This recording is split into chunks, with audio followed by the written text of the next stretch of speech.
The time for convening has arrived. Senate will come to order.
Recognize the good senator from the 42nd, our new Attorney General, right there. Well, not yet, Mr. President. With your help. General.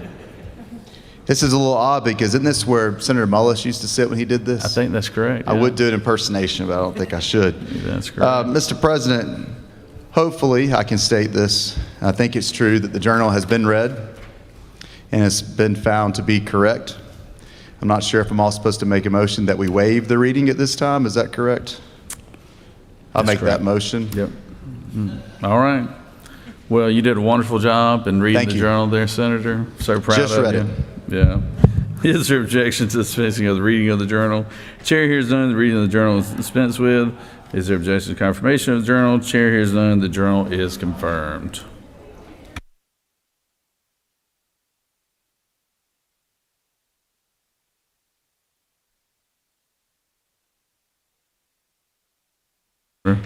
All senators who have bills and resolutions introduced, please bring them to the Secretary's desk at this time. Secretary, read first reading. Senate Bill 5EX by Senator Hatch of the 50th, a bill to be entitled an act to provide a homestead exemption for the city of Toccoa ad valorem taxes in the amount of the assessed value of the homestead property determined State and annually. local government. Senate Bill 60EX by Senator Hatch of the 50th, a bill to be entitled an act to provide for a homestead State and local exemption. government. Senate Bill 70EX by Senator Sims of the 12th, a bill to be entitled an act to provide for a homestead exemption from Webster County ad valorem State and taxes. local government. Senate Bill 8EX by Senator Sims of the 12th, a bill to be entitled an act to provide a homestead State and exemption from the local city of Plains.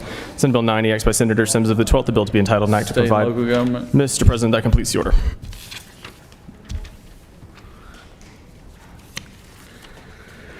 Secretary, read reports of standing committees.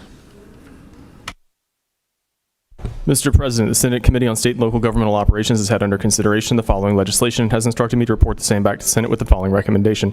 The Senate Bill 1EX do pass, Senate Bill 2EX do pass, Senate Bill 4EX do pass. Respectfully submitted, Senator Dixon of the 45th District Chairman. Mr. President, that completes the order.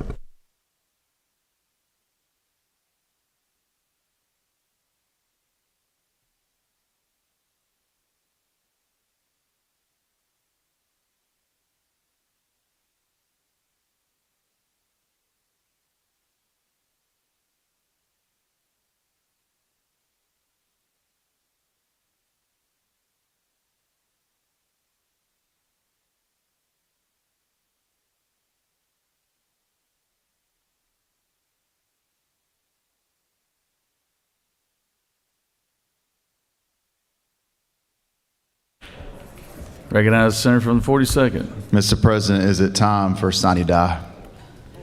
It's always in order. It's always in order. Well, instead, let's start with Mr. President. I ask unanimous consent that the morning roll call be dispensed with, though if I've got to be here, why don't they have to be here, Mr. President? It's a great question, Senator. Great question. Any objection to that? Without objection, roll call suspended.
It is now time for the morning devotion.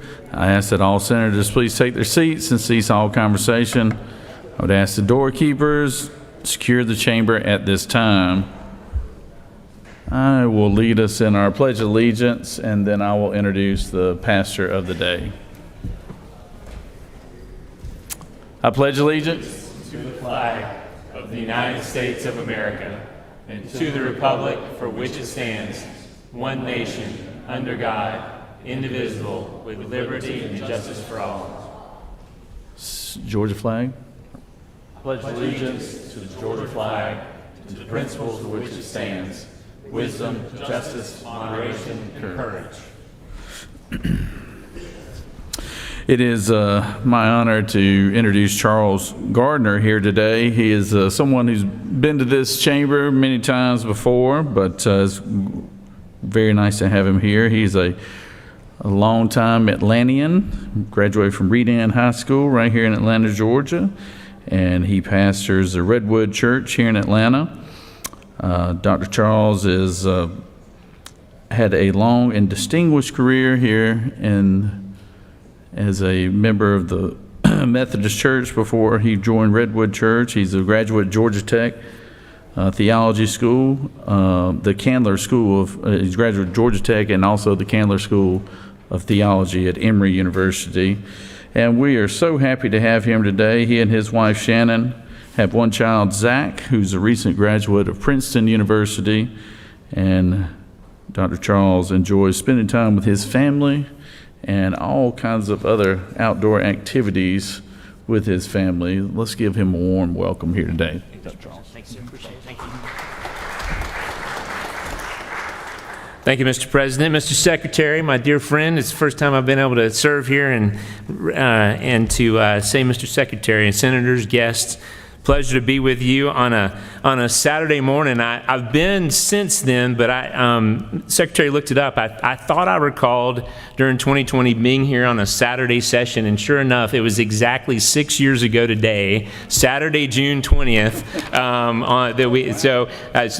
As rare as Saturdays are, y'all have been stuck with me twice on a Saturday when we've gathered in the summer for sessions. So I was so delighted to get the call on Thursday to come and serve with y'all this morning. I didn't make it last session. It was the first session in probably, or last couple of sessions in about 8 years that I had not been able to come and serve with y'all and spend some time with you. So honored to be here this morning, and I won't keep you. I know y'all want to get your work done and get back to your Saturday and the summer. So, you know, when you get a call to come do this, there's a couple ways preachers go. And one of them is they look in their file and they try to find something that they can pick out and will work for the day. And I've just tried not to do that. And the other way is you try to look at what's going on around you and what's something that's going on that I can use to offer a few words of encouragement. And as I thought about this, what's going on today, as we sit here today, there were so many things that kind of were inspiring to me that I could have jumped off from. First of all was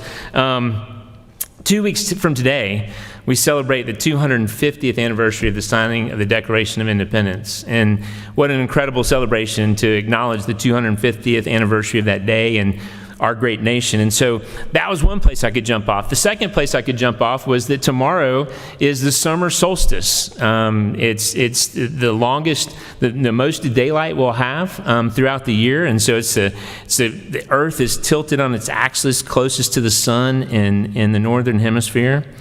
And then 30 years after hosting the 1996 Olympic Games, we've once again welcomed the world to our doorstep, and we've had incredible matches already at Mercedes-Benz Stadium, Atlanta Stadium.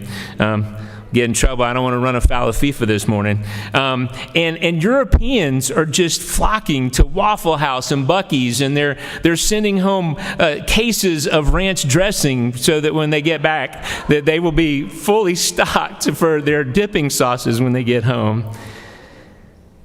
And tomorrow is also Father's Day. And so, Mr. President mentioned, if you allow me just a quick moment of personal privilege, my son, Zach, has served as a page here in this chamber a number of years ago, and he did indeed graduate. Get a little emotional thinking about it. Graduated from Princeton University, summa cum laude, back in May. And so to see him as a little boy running around, bringing pieces of paper to you guys, to standing there, a pretty powerful moment. So, I didn't expect that this morning. So what I'm going to try to do is the worst thing a preacher can possibly do is I'm going to take all 4 of those things and try to fit them into the next 2 minutes, because I've got 5 and I've almost used them all up. We got plenty. We're still waiting on everybody to get here. So one of the most humbling days in my life was when I looked around and I noticed that my son was imitating me.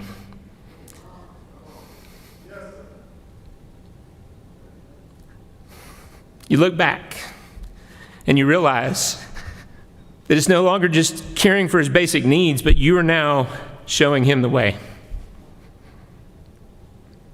And I realized that that period of time would be short of how I would be able to influence him. And I knew that I was going to have good days, but I knew I was going to have a lot of really bad days too.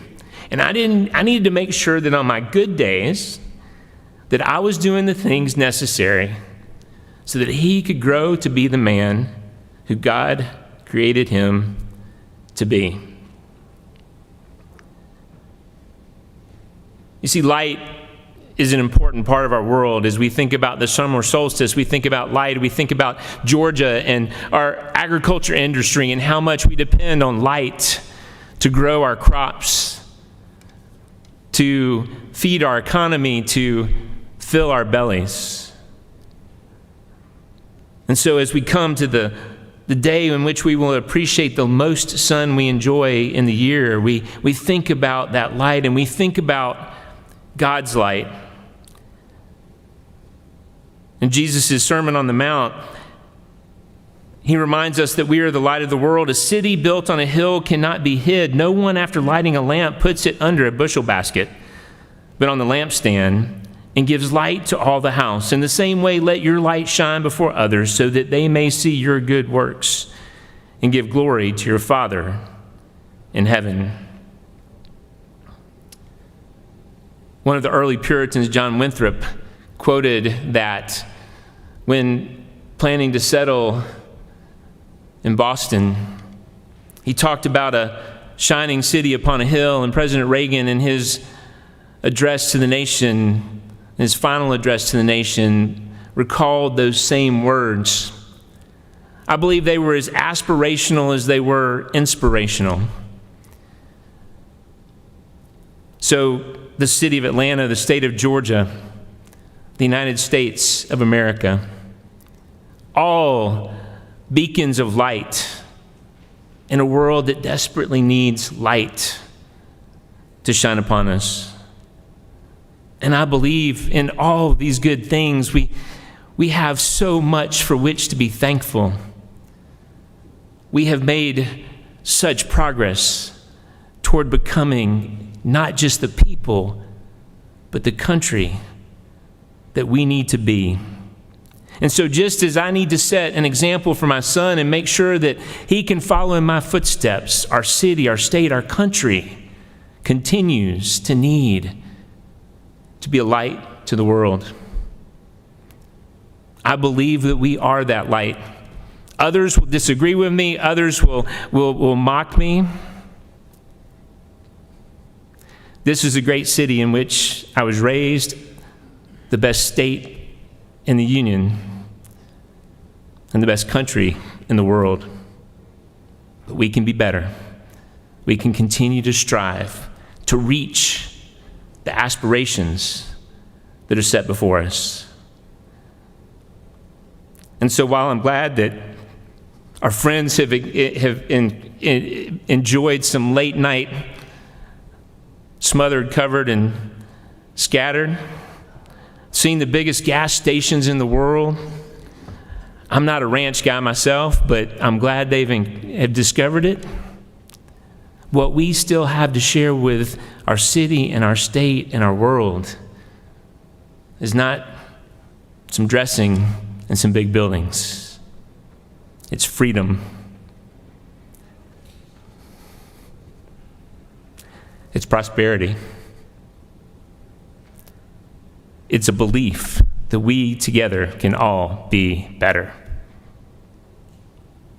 May it be so. Will you pray with me?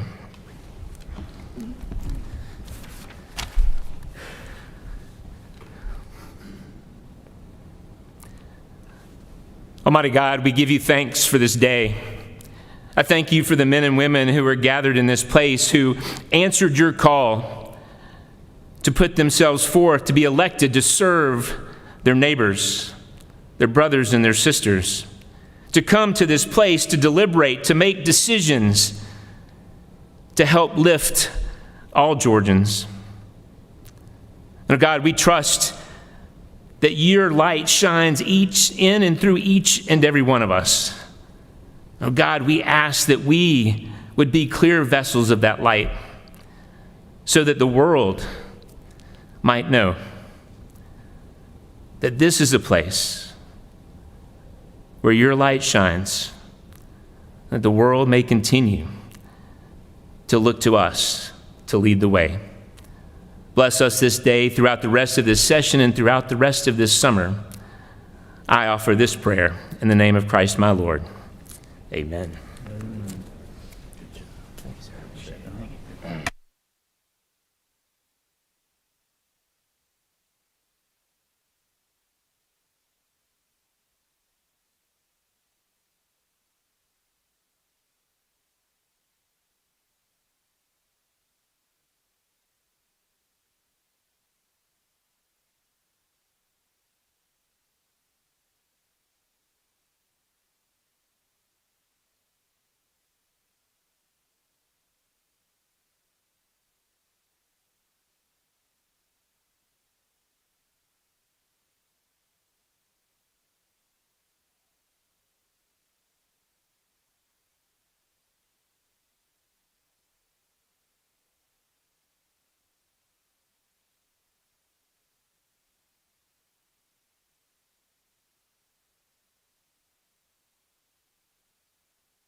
All right.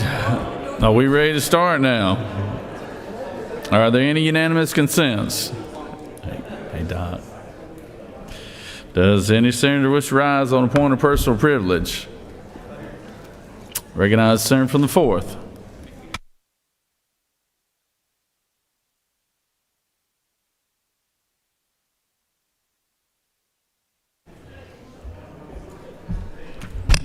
Thank you, Mr. President. I just want to remind everybody, I put on the people that are members of the Education and Youth Committee, we've got a meeting at 8 o'clock Monday morning, and I put it on your desk, and along with the kind of a little bit of the synopsis of the bill, 1193, as a reminder is that we're bringing in the agencies to tell us how they're implementing House Bill 1193, which is a big literacy bill. I think it'd be very important because this bill got passed, as you well know, right at the end of the session.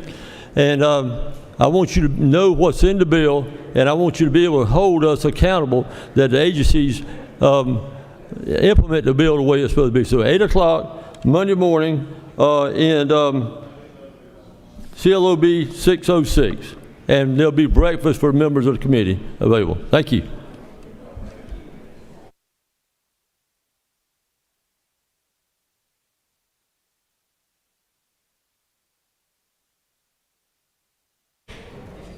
Any other senator wish to rise on a point of personal privilege?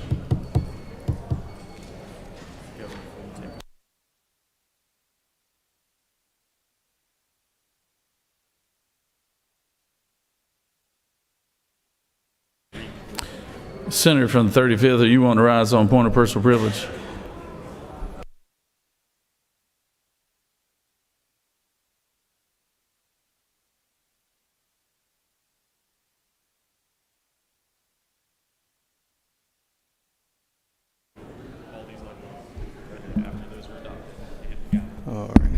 Good morning, and thank you, colleagues.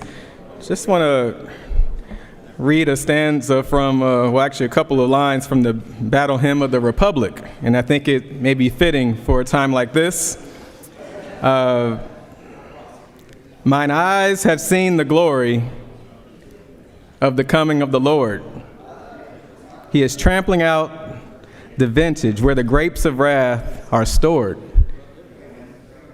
And at the very end, it says, in the beauty of the lilies, Christ was born across the sea, with a glory in his bosom that transfigures you and me. This is my favorite part here. As he died to make men holy, let us live to make man free, while God is marching on. Glory, glory, hallelujah.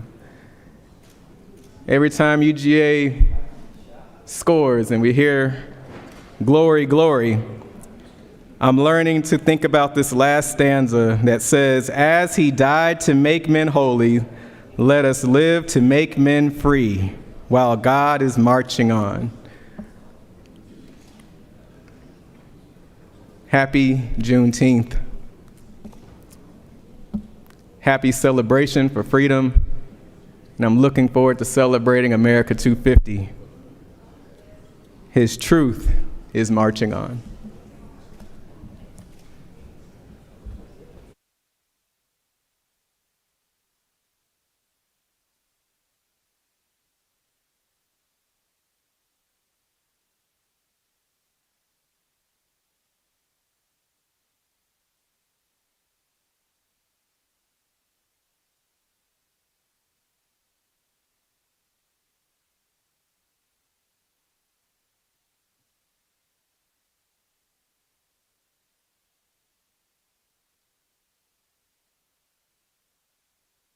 Senator from the 43rd, would you like to point of personal privilege?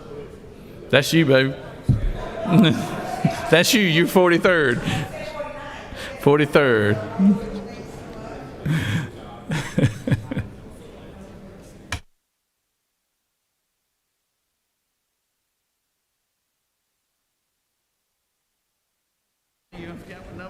No, I thought you said 49. Thank you, Mr. President. I thought you called another senator. Well, good morning, colleagues. Happy June 14th, part 2, 3, 4, 5, and so on and so on. I stood up before you on Thursday, Juneteenth Eve, adorned in my beautiful flower of original colors of green, gold, black, and red. Those are the foundational colors, the motherland, our roots, our native land, our heritage. And today, I stand before you adorned in our Juneteenth colors of red, white, and blue. This creation came as a newly designed flag in 1997 and updated in 2000. These colors are still representative of freedom and the end of slavery. The red, white, and blue is representative of the Juneteenth fruit of my people. The people who built this country with their bare hands, their blood, sweat, and tears. From the earliest days of the nation, enslaved Africans and African Americans provided the forced labor that built much of the country's core physical infrastructure. They constructed iconic government buildings, including the U.S. Capitol and the White House. They also built extensive early roadways, thousands of miles of railways, and vital defensive and commercial infrastructures, such as the actual wall that gave Wall Street its name in 1653. Enslaved laborers powered the agricultural industries that made the early United States globally competitive. The unpaid labor involved in producing lucrative commodities like cotton, tobacco, sugar, and rice generated much of the wealth that fueled the nation's early economic expansion. Beyond manual labor, Black Americans had been responsible for major architectural and engineering feats. For over 2 centuries, pioneering Black-owned firms such as the McKissick Family Construction Company, having designed and built major American landmarks, ranging from educational institutions and airports to modern corporate headquarters and sports arenas. Black Americans have profoundly shaped American culture, most notably through foundational contributions to global art forms like blues, jazz, country, rock and roll, and hip-hop. These are the leaders that have redefined the nation's democratic ideals through civil rights movements, legal challenges, and political population. They are the inventors of the traffic light, the ironing board, the elevator, the light bulb, open heart surgery, and hair care products, to name a few. This too is our America, the red, white, and blue. And every Juneteenth celebration marks these moments. It's a celebration of liberation of our ancestors, our families, our communities, our history, our legacy, and our future. It also reminds us of a deeper truth.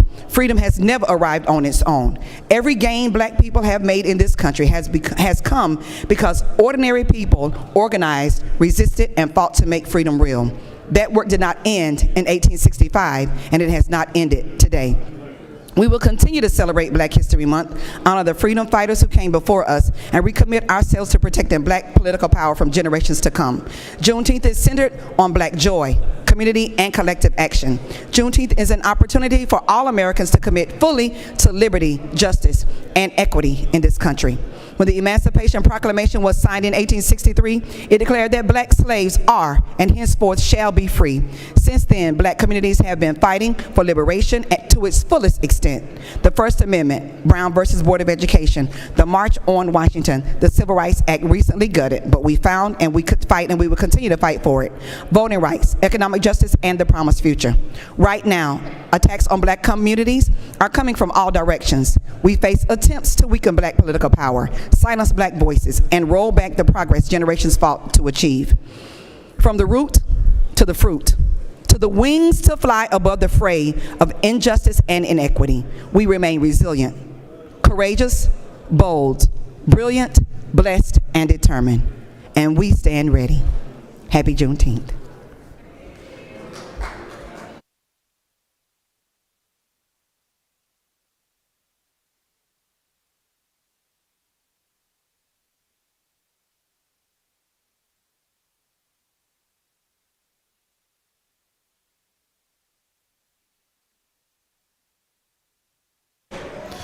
You did yield the well. You did wonderful. I'm so proud of you, Senator. You've only been up here about 10 years, you know. Recognize the senator from the 55th.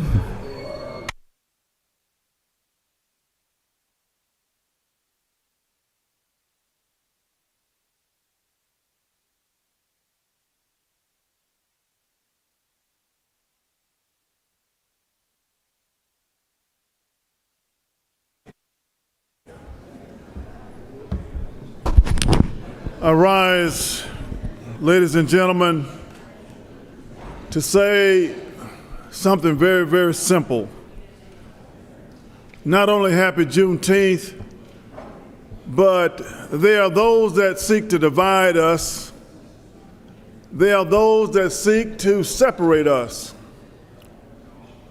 They separated us at the water hose. We couldn't even eat at the same table. We couldn't go to the same restrooms. And those same games are being played right now. This morning I heard that 5 white men admittedly got behind closed doors and created a deal for us to vote on and would not even allow the committee to do one amendment. And you're going to engross it today, and you won't let us do an amendment in here. So democracy is still alive, and you will not kill the spirit of America. America is strong. And 5 white men, who are those 5 white men? I don't know, and it's not even important. I saw some good-spirited people outside those doors today. They told me they suggested how I should vote on a bill we're going to take up today. And I told them something. They were all white, they were all Republican, but they're good people. They're good people. I told them to go get some black people in your group because I'm tired of people dividing us. We are one nation, under God, indivisible, with liberty and justice for all. We are one America. I love you guys. And anyone that comes against the spirit of America will be defeated. We've defeated Bull Corner. We've defeated the whip. You know, my mother told me, she's 92 years old. And maybe she told me before, but she was telling me about all the things that happened in our family.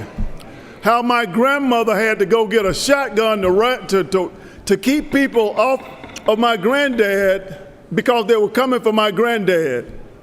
And they took our land right down here in Griffin, Georgia, where I'm going today for Juneteenth celebration. I don't even know where that land is, but it was our land. We owned it. But there are people trying to separate us still to this day. It's just a lie, and the truth will prevail. Truth crushed to earth will rise again. The arc of the moral universe is long, but it marches toward justice. Thank you. Thank you.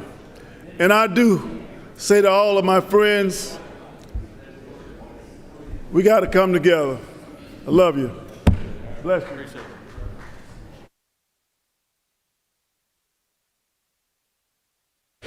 Recognize the senator from the 36th.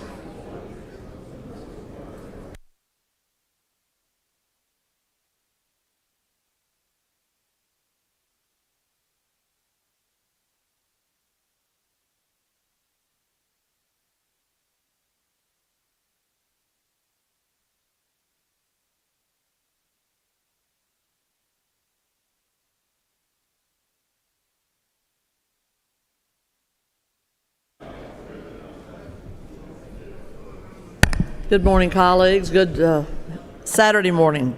I want to take some time in the well today to address a concern that has deeply impacted neighborhoods that I represent right here around the Capitol.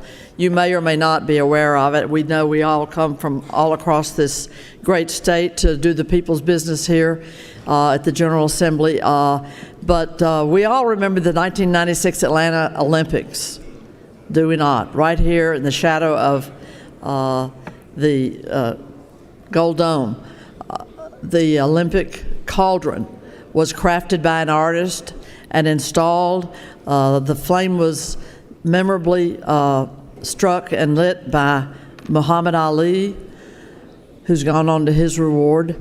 And it has stood in a neighborhood that has taken a lot of tribulations from having a big stadium here, all these one-way streets that you get crazy over there when you go down the street to the Georgia Avenue area. Crowds coming in and out with their cars, just is an enormous impact on our neighborhood that they bore for years. They've now packed off to the Battery in Cobb County, said that's where their people were, but we'll leave that for another day. But now word comes to this neighborhood that with no consultation of the neighborhood leadership, and it's the Neighborhood Planning Unit V, for many years where that cauldron has stood, it's been in the Summerhill neighborhood, right there at the intersection of Capitol Avenue and Fulton Street.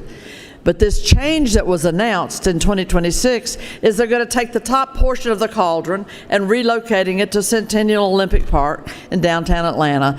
And my constituents are here today urging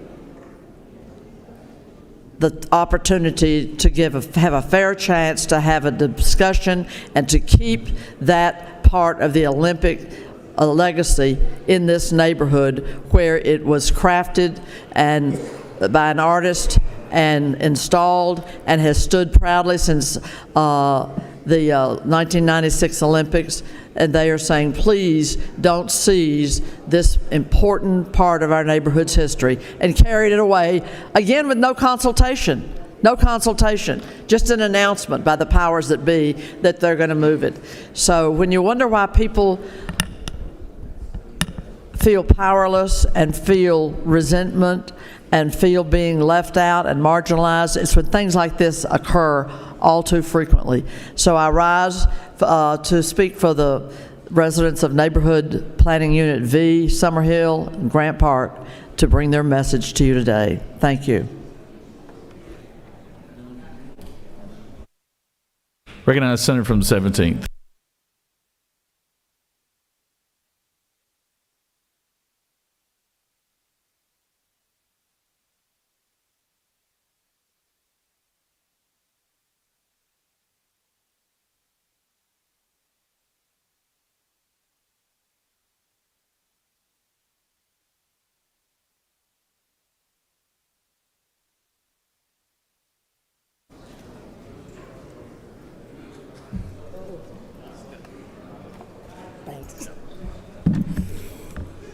Oops. Wait a minute, let's see.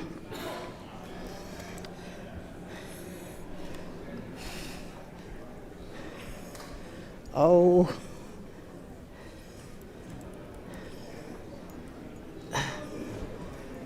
Mr. President, please just give me a minute. This technology here.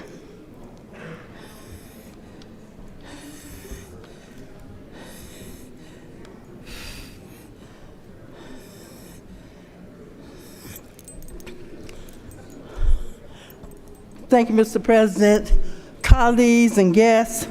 I rise today to congratulate President and Mrs. Barack Obama on the opening of the Obama Presidential Center, which includes a library, museum, and much, much more, and open it on Juneteenth. Juneteenth, also known as Freedom Day and Emancipation Day, is a holiday and observance in the United States that celebrates the anniversary of the abolition of slavery in Texas on June 19, 1865. In the United States, slavery began shortly after the first English colonists arrived and lasted until the Emancipation Proclamation came into effect on January the 1st, 1863. On that date, Texas was largely controlled by forces fighting for the Confederate States, which opposed the abolition of slavery. On June the 19th, 1865, nearly 2.5 years after the Emancipation Proclamation was signed by President Abraham Lincoln, Union soldiers arrived to take control of Texas and enforce the emancipation of slaves in the state. In Galveston, the newly freed slaves held large public celebrations, laying the foundation for future Juneteenth activities. So, Juneteenth is an annual observance on June 19th to remember that when Union soldiers enforced the Emancipation Proclamation and freed all the remaining slaves in Texas on June the 19th, 1865. So today, we join the rest of the country and many countries around the world in celebrating freedom and equal rights in the United States. This year, as we observe America's 250th birthday, we also remember that 400 years of slavery against black people in this country and the challenges we continue to face. So today, many black Americans still struggle to find affordable health care and affordable housing. We are also still fighting against those stripping voting rights from black people and gerrymandering districts to eliminate black people of color from elected office. We have had obstacles before, but Juneteenth is an example of hope fulfilled and a commitment to keep hope alive. Yesterday, I attended 2 Juneteenth celebrations in my district, one in the city of Jonesboro and one in the city of Stockbridge. So we stopped today and this whole weekend to celebrate Juneteenth. And we congratulate the President and First Lady of the United States of America back from 2008 to 2016. And congratulate the Obamas on the opening of the Presidential Center. Thank you, Mr. President, and I yield the wheel.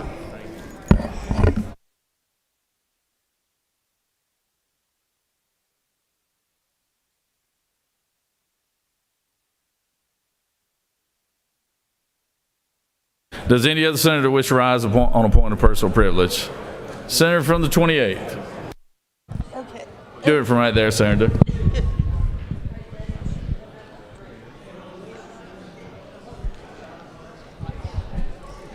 Hello, thank you, Mr. President, and thank you for letting me speak from my seat. It's been a lot of things going on in, I'm sure, all of our lives while we were starting this special session. So for the flowers that the Senate sent me and the different caucuses sent my mother, I thank you. They were beautiful.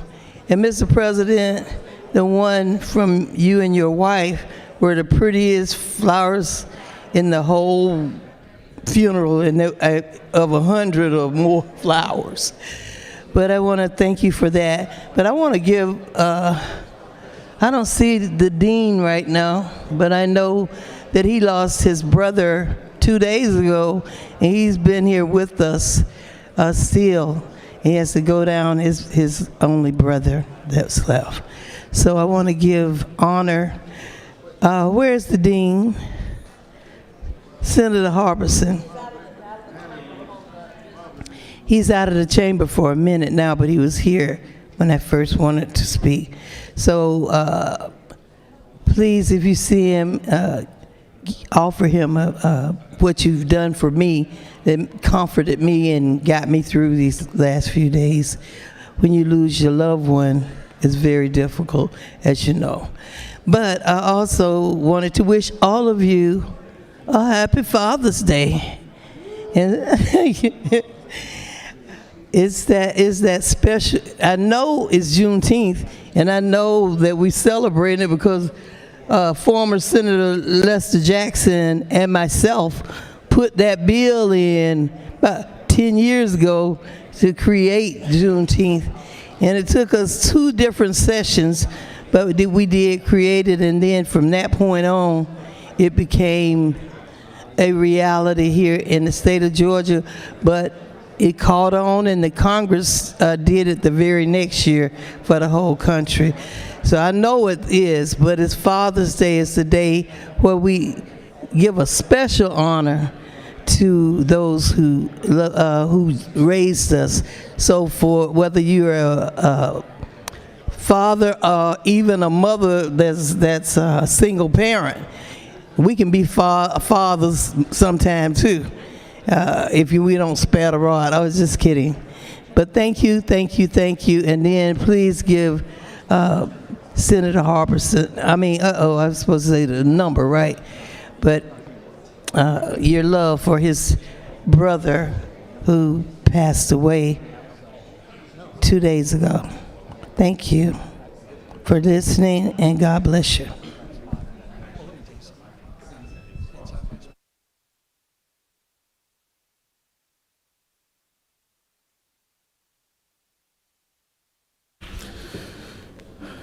So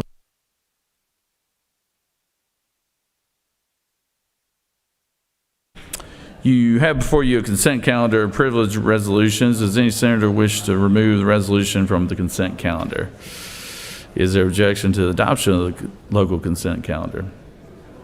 Chair hears none. The resolutions on the consent calendars are adopted. Secretary, read the caption. Senate Resolution 5EX by Senator Jackson of the 41st and others, a resolution commemorating Juneteenth, recognizing the history and meaning of Juneteenth holiday and honoring the struggle for freedom, equality, and full citizenship for Black Americans and for other purposes. Mr. President, that completes the order. Is there objection to the resolution? Chair hears none. The resolution is adopted. Secretary, read the caption.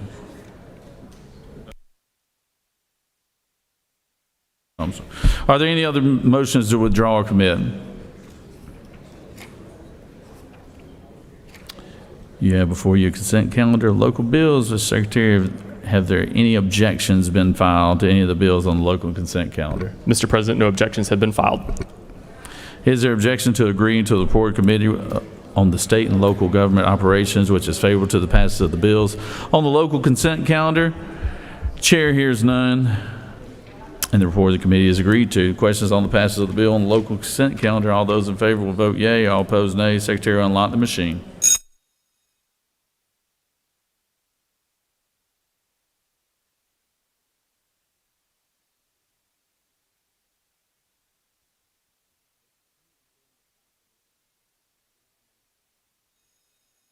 Needs 38 votes. Need 38 votes.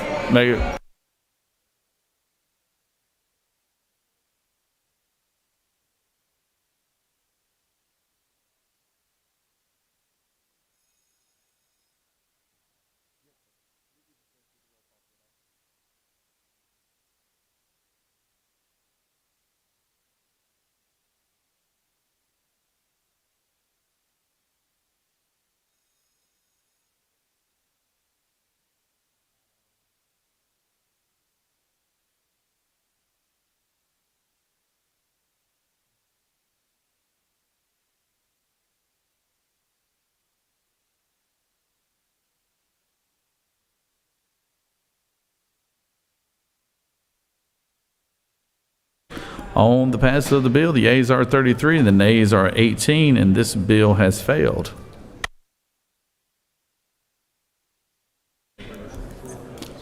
Recognize the majority leader. Mr. President, I move the Senate reconsider its action in the failing to pass the local consent calendar.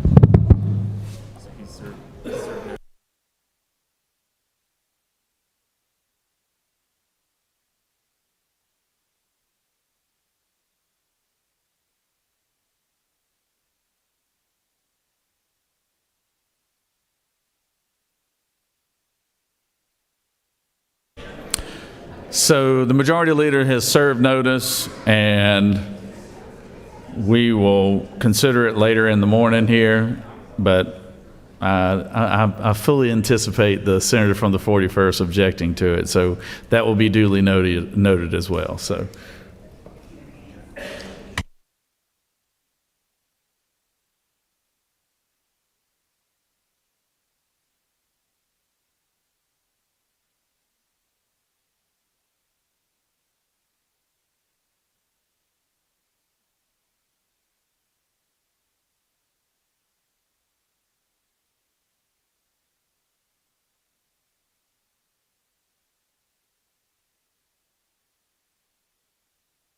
Senate stand at ease for about 15 minutes.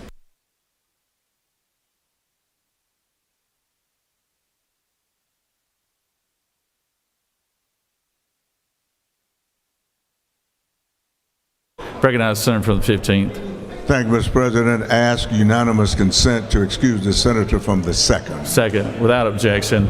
Well, hey, when we come back in, Senator, we'll excuse him then. Yes, sir. All right, we've standing at ease right now. Thank you.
The Senate will come back to order. Secretary has a message from the House. Mr. President, the following message was received from the House through Mr. Riley, the clerk thereof. Mr. President, the House has adopted by the requisite constitutional majority the following resolution of the House. House Resolution 3EX by Representative Gamble of the 15th and others. A resolution ratifying Governor Brian P. Kemp's Executive Order number 05.15.26.02, suspending the collection of motor fuel and diesel fuel taxes and for other purposes. Mr. President, that completes the order. Recognize Senator from the 50th. For what purpose do you rise? Thank you, Mr. President. I give notice at the appropriate time. I will move to engross H.R. 3EX. All right, it is appropriate time now. I'll make that motion. Make that motion to engross. Secretary, read the caption. House Resolution 3EX by Representative Gamble of the 15th and others. A resolution ratifying Governor Brian P. Kemp's Executive Order number 05.15.26.02, suspending the collection of motor fuel and diesel fuel taxes and for other purposes. Mr. President, that completes the order. All right, this bill will be assigned to Finance. However, is there objection to the Senator from the 50th engrossment? All right, all those in favor of the Senator from the 50th engrossment motion will vote yea. All opposed, nay. Secretary, unlock the machine.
On the motion to engross, the yeas are 33, the nays are 19, and this motion has prevailed. And the chair does assign it to Finance.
Senator from 26, for what purpose do you rise?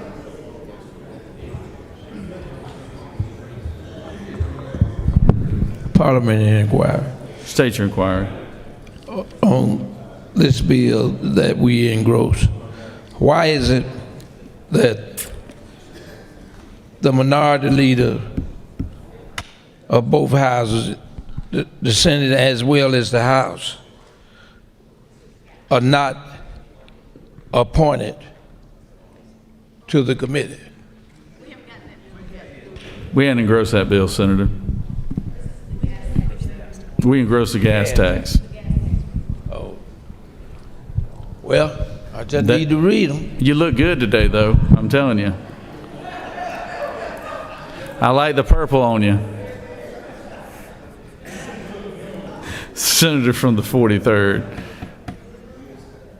Thank you, Mr. President. I rise to ask for Unanimous consent? unanimous consent to excuse the senators from the 44th and the 10th. 44th and the 10th. Without objection, they are excused. You look good too, Senator. I want to make sure I'm passing all the love around here.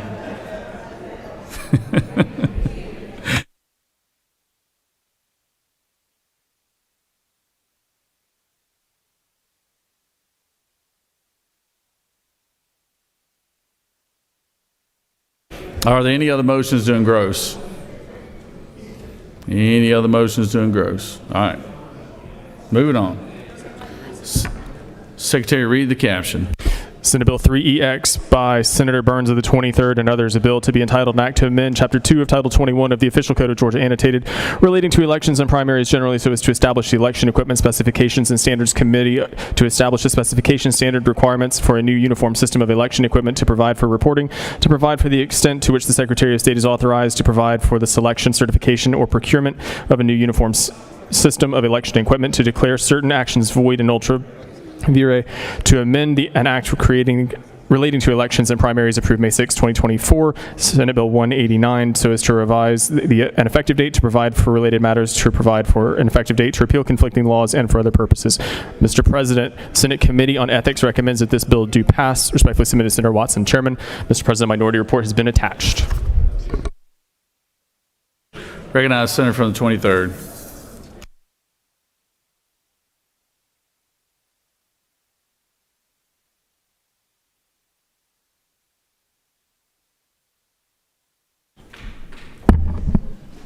Thank you, Mr. President. Colleagues, I bring you Senate Bill 3EX. It's an election bill that does three things. It creates an Election Equipment Specification Standards Committee. It moves the implementation date from SB 189 to January the 1st of 2028 and requires additional audits to ensure that our elections are safe and secure. I anticipate that we will look toward some adjustments, but at that, Mr. President, I yield the well.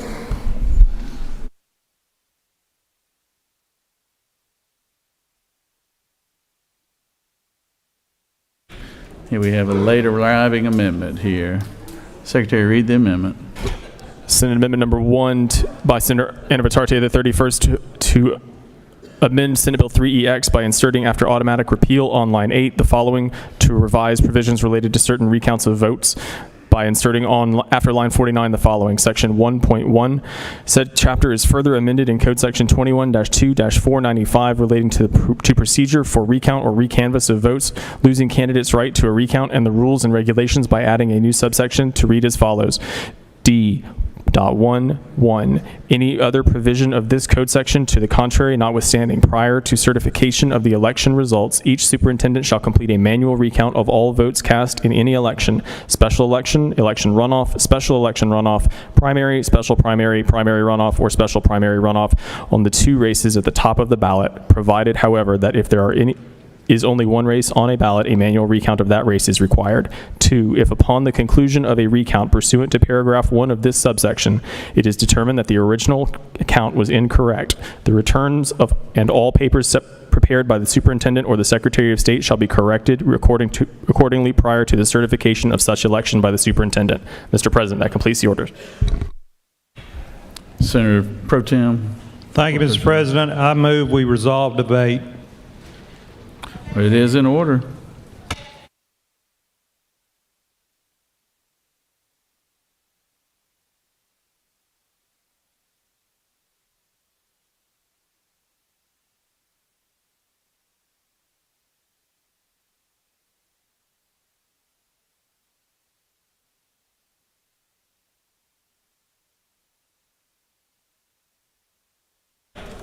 All right, so his motion is in order. I realize you got an objection, so we will take a vote on the motion to resolve debate. All those in favor of the pro tems? Those. So, all right, so motion to table is a higher, takes rank. So we will vote on motion to table. All those in favor of the table will vote yay. All opposed, nay. Secretary, unlock the machine.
On the motion to table, the yeas are 19, the nays are 33, and this motion has failed. The motion by the pro tem, Minority Leader, would you like, do you have a motion? Let me guess what this is. Yes, sir. Huh? Yes, go ahead. Is it a motion to adjourn now? Yes. Oh, I'll tell you what. Yes, Mr. President. When you've done this a few times, I tell Yes, you, we have. I almost know what your hand you're going to play is, you know?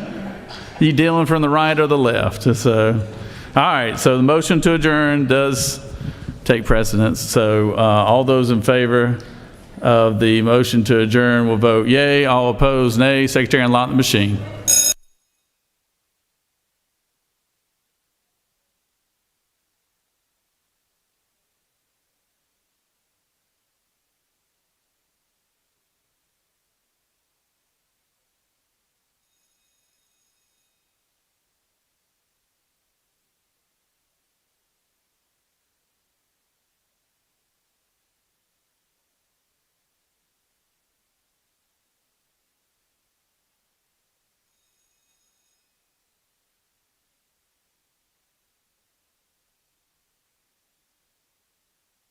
Senator from the 19th, what purpose do you rise? Parliamentary inquiry, Mr. President. State your inquiry. Mr. President, is it not true if we were to adjourn right now, all the property tax relief bills that failed earlier would not be able to be reconsidered?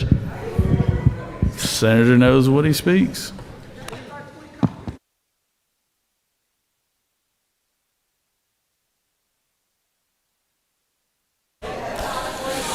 On the motion to adjourn, the yeas are 18, the nays are 33, and this motion has failed. Now, recognize the pro tem. Pro tem, renew your motion, Senator. Thank you, Mr. President. I move we resolve debate. That is in order. Move that we resolve debate. All those in favor of the pro tem will vote yay. All opposed, nay. Secretary, unlock the machine.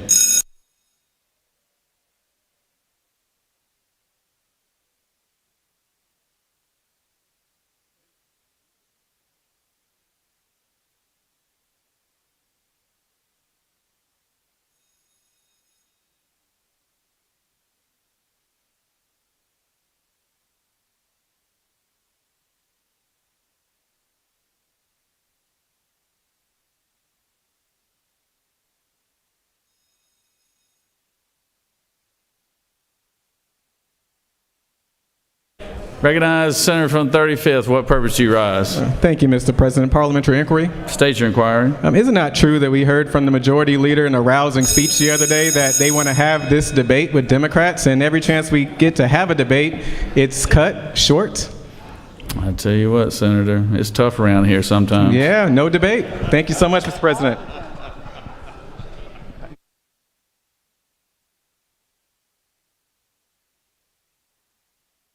On the motion to resolve debate, the yeas are 33, the nays are 19, and this motion has prevailed.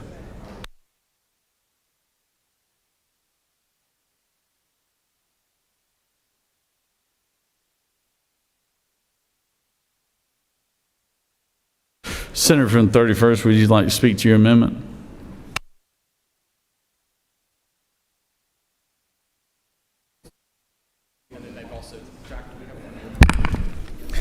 Thank you, Mr. President. Just to be very brief, this amendment addresses a couple of very specific issues. The Senate, the majority party, has constantly, every single year, done everything possible to make sure elections are secure. The outgoing, and honestly, thank goodness, the outgoing Secretary of State has continuously been a barrier, has not taken up the recommendations of the Senate nor the House in our deliberations going back for several years. This amendment basically strengthens the election counting process, ensuring that the top 2 races on the ballot are counted and creates an intentional process for every citizen in Georgia that they know that when that paper goes in the machine, when it gets out, that every ballot is going to be counted at the end of the day, so they have confidence in their system to make sure every vote is counted. So, Mr. President, I yield the will. Senator's yielded. Senator from the 22nd, Senator from the Minority Leader, are you going to present the minority report or somebody else? Okay. Because we're in the posture right now where we're going to allow 3 people to speak. Doesn't matter what order they speak in, and then we'll have the minority report. Okay? All right. I'll recognize Senator from the 14th. And this is 5 minutes each. 5 minutes.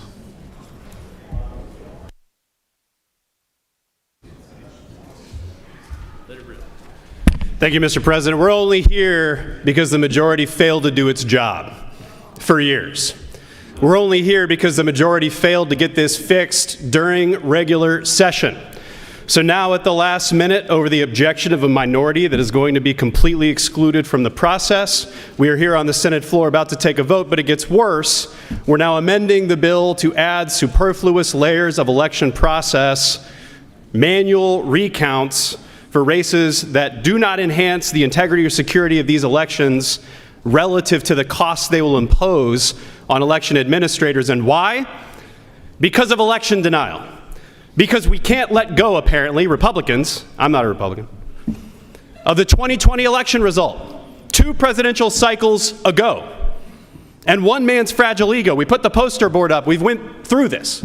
That Donald Trump's ego is the reason why Republicans have been committed to adding layers and layers of unnecessary process and doubt and questioning to election processes throughout the state. There's a tale about the scorpion and the frog that you might have heard before. Scorpion offers to, or what is it, the frog, I guess, offers to bring the scorpion across a body of water. And the frog is like, well, sorry guys, this is a stressful environment. The frog says to the scorpion, if I take you across, you're just going to sting me. And we're both going to sink and you'll die because we'll be floating on my back. And if I die, you die too. And the scorpion says, don't worry, I won't do that. Well, mid-route across the water, what happens? The scorpion stings the frog and the frog says, I thought we talked about this. And the scorpion says, well, it's in my nature. It's in my nature to sting the frog, and I couldn't do anything else. Folks, the primaries were over on Tuesday. There's no more need to throw red meat to your base. And yet, here we are. The scorpion, the Republican majority on election issues, cannot deviate from the doubt and the lies about the 2020 election. And as a result, you're going to add, at the last minute, when we desperately need a bill to fix the QR codes, you are going to add unnecessary, burdensome requirements to the election system that only make our systems harder to administer and which continue to sow doubt among the people of Georgia that their election results are fair. All the Democrats will be voting no on this version of a bill that should have been done the right way the first time years ago.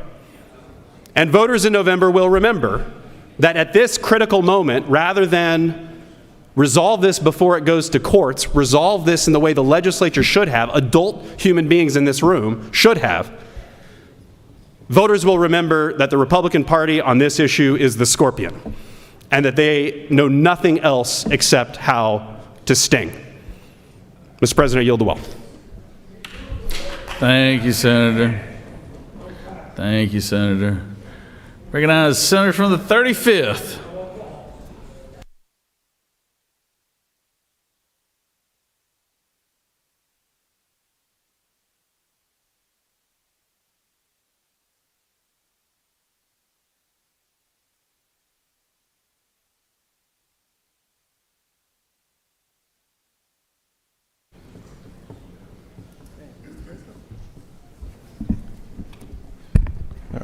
Thank you, Mr. President. Come today standing opposed to this bill. I want to share a couple of things that I think is important for all of us and the public to hear about being principled. No matter our party affiliation, everybody in here, we strive to be principled folks.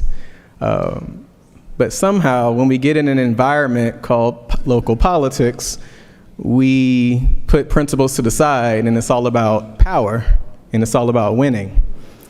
So these comments that I'm sharing, I'm hoping that when Democrats are in the majority, that I would actually listen to my own advice and not only have this posture as the minority party.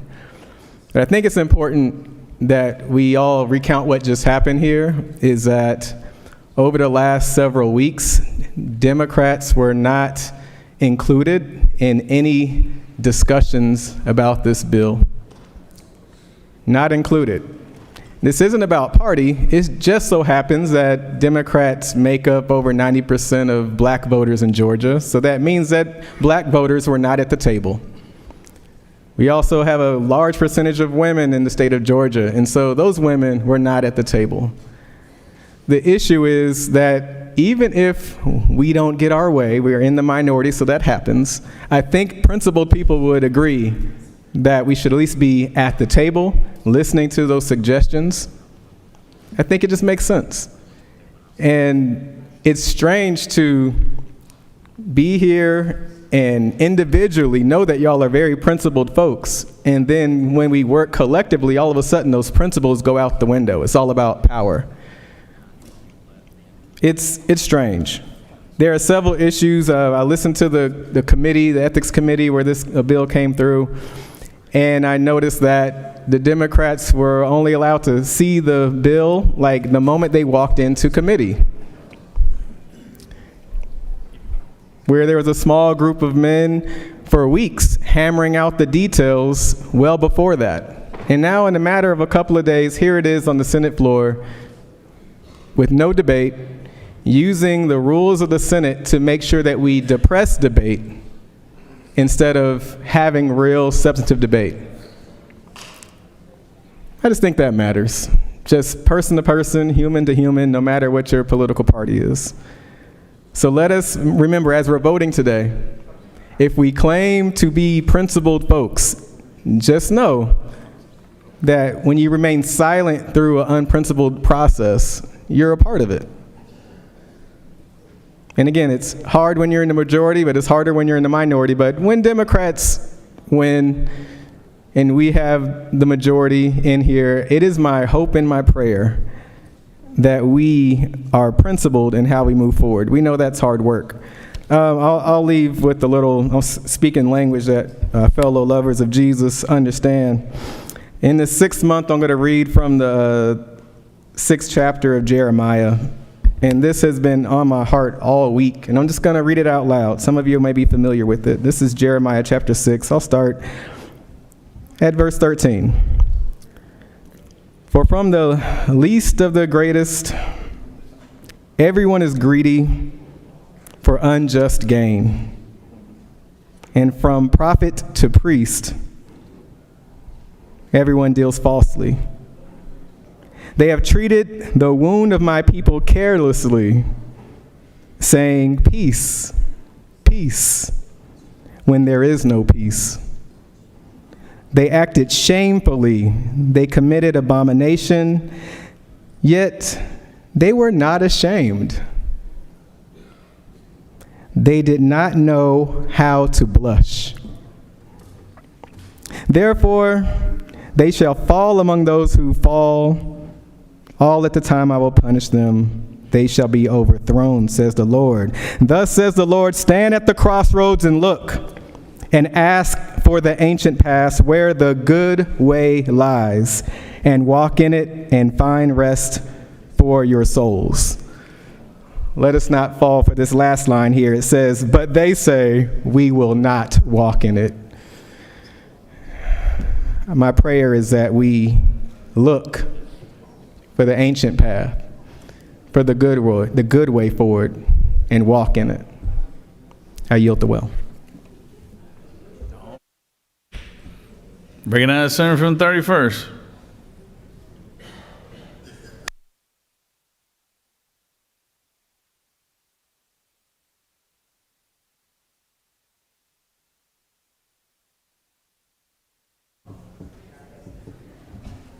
You got some scripture you want to read? Maybe I should. Well, thank you, Mr. President. I'm going to be brief. I love hearing what I guess is supposed to be provocative comments, but I don't know that it's really provocative. Talking about, the virtues that Georgians should have. And I know they want to talk, Democrats want to talk about the election and they want to talk about all these things. And, Republicans, all we want is power. Power, power, power. Our party represents millions of female voters across this state. Our party represents Latinos like myself, African Americans, and people across this entire state and across America that want to pursue happiness. And so when we see this morning the Democrats want to get up and vote against tax relief, stopping that pursuit of happiness that Georgians want, one of those American virtues that they just want to continue to trample on, that's silencing the citizens of Georgia. They want to talk about power. Yeah, they want power over individual families. You're right. That's what this is about to them. They want the government to tell them what to do. They want the power to tell police to not keep communities safe. They want the power to tax our industries to death so they move to another state. So when we talk about tranquility, we talk about moderation, and at the end of the day, even when we talk about resolution, and having the resolve to power through and fight the tyrannical agenda and vision that the minority party seems to want to shove down every Georgian's throat, we can have that discussion. Again, some politicians are going to want to come up here, and when we leave here, be very provocative. But this is a very simple discussion in terms of where are we going as a state, what Georgians want, and they're not going to be tricked into these, admirations or these mirages that some of these politicians want to get up here and give in terms of what's best for the community when they trample the communities that they even serve every single day. So, Mr. President, as we move to close the debate here in a second, we're going to continue to stand with the citizens of Georgia, every citizen, no matter where they're from, no matter what their walk of life is, no matter their view of election, integrity, or otherwise, in terms of what they believe the economy is. Our job is to serve every single Georgian and listen to them and empower them to join us in this process, this open, transparent process in this republic that we all get to call our home. So, Mr. President, with that, I yield the will. Senators yielded. Okay, here's the posture win. I'm going to, the minority leader is going to speak, and then let the senator from the 41st give the minority report. And then we will close debate.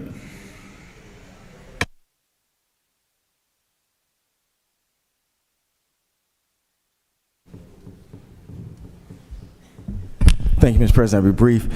Just a couple of quick points. One of the reasons that the minority party wanted to have representation on this particular commission is the fact of the matter is when it comes to these elections, and also this amendment actually proves it, it's very difficult to have trust with people that put their trust in all sorts of different entities. Let's kind of go through historical analysis here right quick. And just look at three people that kind of talked about the election was not fair in 2020, or the election was stolen in 2020, that Republicans actually listened to, and not only listened to, actually brought in for hearings, actually promoted, actually said that these persons were actually reliable people to actually say that the election had been stolen. One of them was a guy named Edward Solomon, who basically was a YouTube person, who Republicans actually put out there to show that Georgia's election had actually been stolen because he had come up with a YouTube algorithm, which later Bill Barr, which as you know was the Attorney General for President Trump, said at best his conclusions were idiotic, mindless, baseless, and completely false. But these are the kind of people that actually were put in front of the American people to say that the 2020 election wasn't stolen, and not one person in this particular chamber, as far as Republicans are concerned, said anything that these guys were wrong.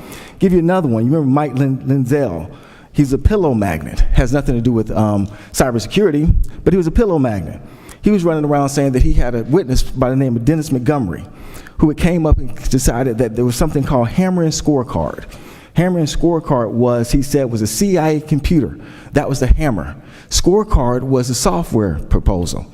And that the Hammer was connecting with the software to actually steal the 2020 election. And that this was actually presented to the American people and actually promoted by the president. And not one person in here ever said that these things were inaccurate. And he was supposedly a CIA operative. And part of his CIA operative was that he actually left the CIA with 600 million pages worth of documents. 600 million pages what he supposedly left the CIA with, which of course was false. But it goes further than that because Mike Lindell's actually bet $5 million. $5 million that nobody could prove his theory that the election was stolen was incorrect. And that he was going to have this guy, Dennis Montgomery, actually come and present his findings.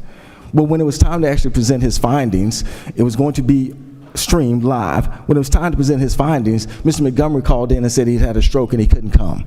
And then Mr. Lindell, who actually bet $5 million, well, on April 20th, 2023, he had to pay $5 million to someone who completely debunked his theory. This is somebody that rode around the country, flew around the country, that none of y'all said anything about, that said that he was inaccurate. And he bet the country $5 million they couldn't prove his theory was inaccurate. Somebody proved it was inaccurate. And just on April 20th of 2023, look it up, an arbitration court said, you owe this person $5 million. These are the kind of people that you guys actually put in front of the American people, and you continue to do that. And then lastly was a report on dealing with Atrium, Michigan, and dealing with that particular incident where you had votes actually were kind of different, but they determined that was a human error. And those people in the Republican Party actually paid persons to come in and say the election had been stolen in Atrium. Once again, the Department of Homeland Security, Trump's Department of Homeland Security, said that was completely false. And he actually tweeted about it on 11 times and actually mentioned it on the January 6th Insurrection Day, that what had happened in Atrium actually occurred and the election had been stolen. This is why you guys can't be trusted. This is why we needed members of the minority party within this particular commission. And this is why even the amendment today speaks once again to where you can't be trusted. Because you never once said anything about these people. You actually fell in line behind these people. Your own president actually did tweets about these people, all of which have been debunked by his own administration. With that, I yield the well. Recognize Senator from the 41st. This will be the last speaker. She's giving the minority report, and then we'll move on to voting.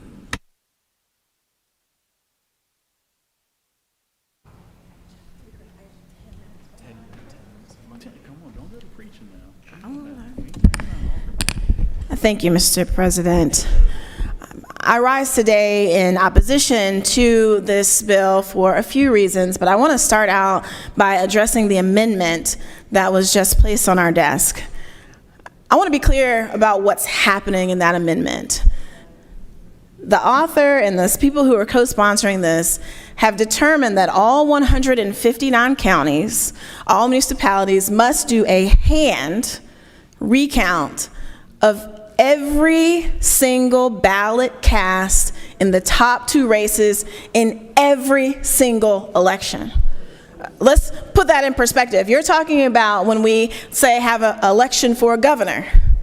Fulton County, hundreds of thousands of votes are cast, and in order for this, if this amendment were to pass, Fulton County will have to hire a ton of people to come in and hand count every ballot for both the Senate, U.S. Senate race and the gubernatorial race. And it's not just Fulton County. You all always talk about Fulton County. We're always waiting on Fulton County to get their stuff together. Well, now you are ensuring that Fulton County cannot certify their election results for days.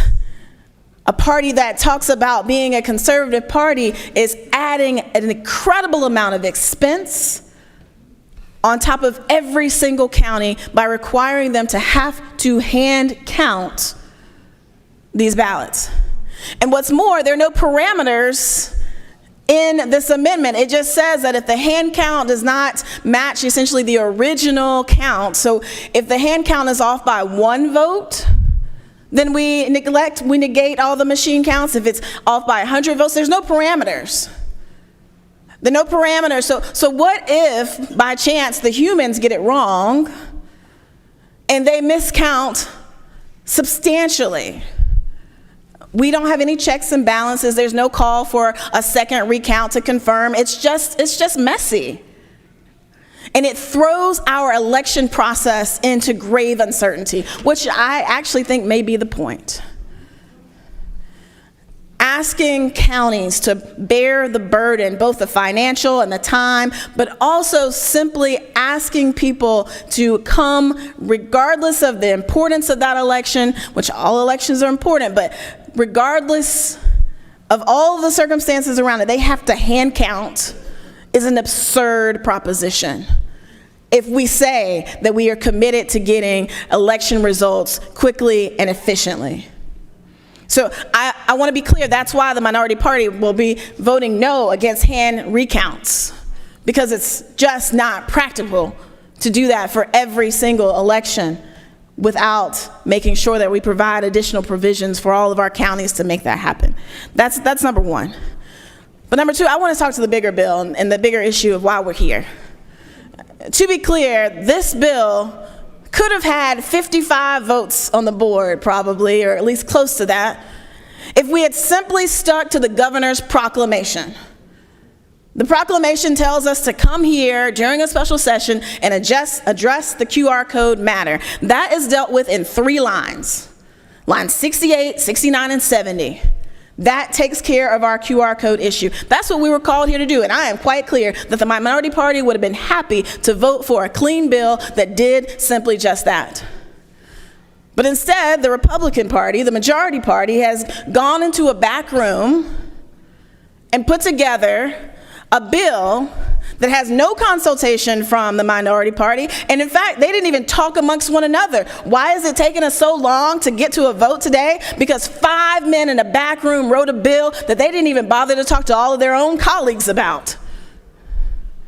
The own Republican Party wasn't on the same page about this bill.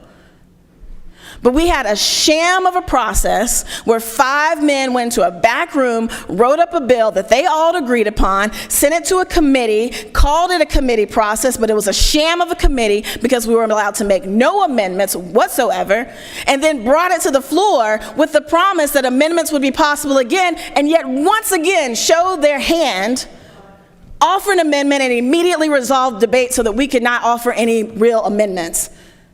This entire process has shown us that the majority party has no interest whatsoever in making sure that the voices of people who are not Republicans are heard. And to be clear, we live now in a state where we are blue. and red, which often makes purple. We are a purple state where there are Democrats and Republicans who come together to make an incredible amount of diversity in this state. And what you all have done is created a piece of legislation that casts out the votes of people who are blue. You've created a process where how we vote in the future will be determined by only one party. And then all parties will come in and vote on those machines. You've created a process, in fact, where you have created an open season for any conspiracy theorist that's out there. Every single election denier that is out there that is just waiting will already have baked into the process a reason to distrust, because they know that you all created a process where voices were not included. The community is not included in this, and the minority party is not included in this process. Now, if we were having a real debate, you all would come back and say, well, don't worry, the legislature still gets to decide. No, the only thing that we get to decide is whether or not we're going to provide the money for it or not. How the elections are created, the systems that we pick, all of that is going to be selected by the majority party's representatives.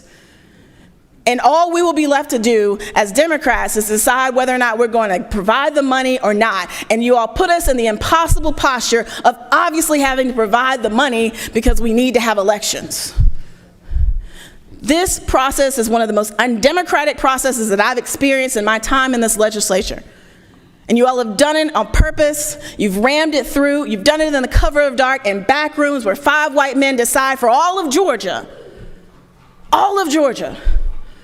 Democrats and Republicans and independents alike, you all decided in a back room, 5 of you, how we are going to move forward and proceed with our elections. This is unnecessary. We could have gotten to bipartisanship. All that was required was for you all to pause long enough and allow us to have representation on this selection committee. We could have gotten there, and it's a shame that we're not there. It's a shame. All you had to do was allow the minority party representation on the committee. And we could have moved forward with a nice, pretty green screen. But instead, you are wielding your power in those last final gasps as we all anticipate and wait for the moment where in November, Georgia turns blue. This is all this is. It's your final last gasp of maintaining whatever power you can possibly squeeze out. And also, by the way, snubbing your lieutenant governor by not getting him a pick at the same time. Your own lieutenant governor. This is unnecessary.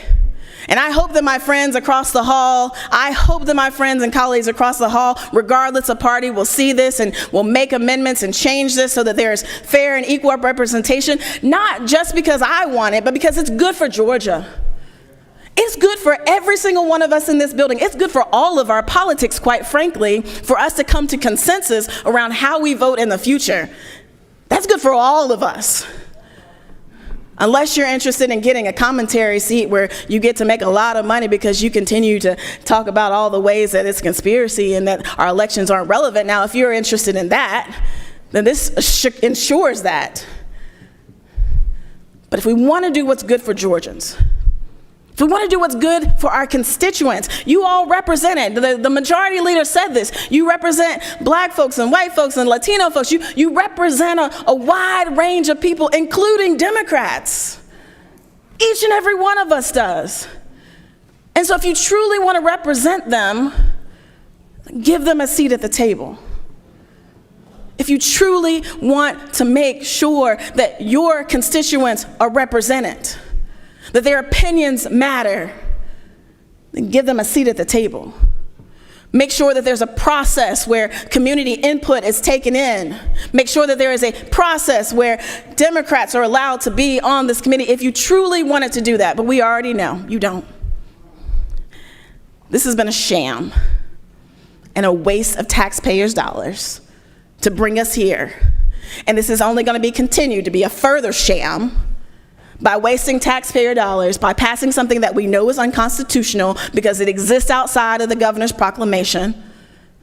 And then you're going to force us to have to make decisions about a process that we never were included in the first place.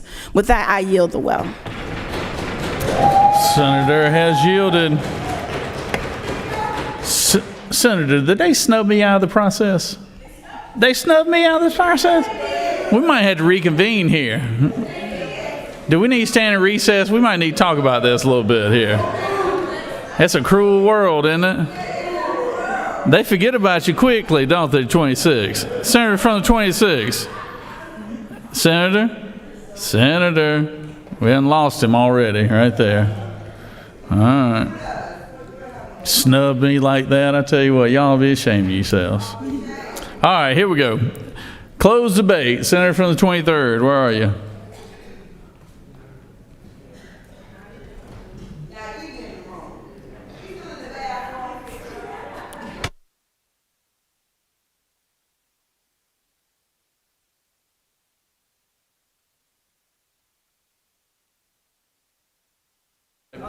Close it out.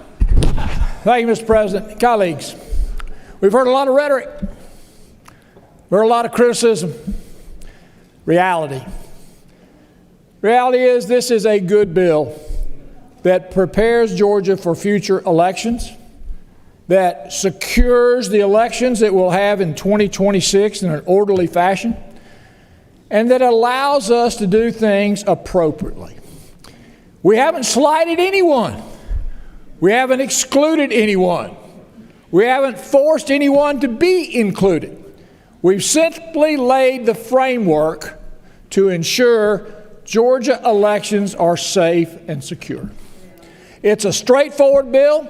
I support the amendment.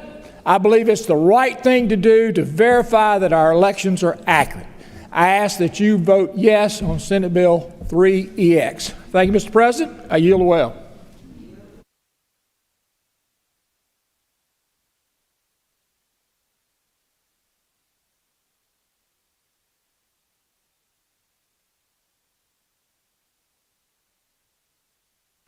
All right, questions on the amendment number 1, authored by the majority leader. Is there objection?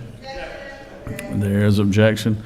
All those in favor of amendment number 1, authored by the majority leader, will vote yea. All opposed, nay. Secretary, unlock the machine.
On the adoption of amendment number 1, the yeas are 33, the nays are 19, and amendment number 1 is adopted.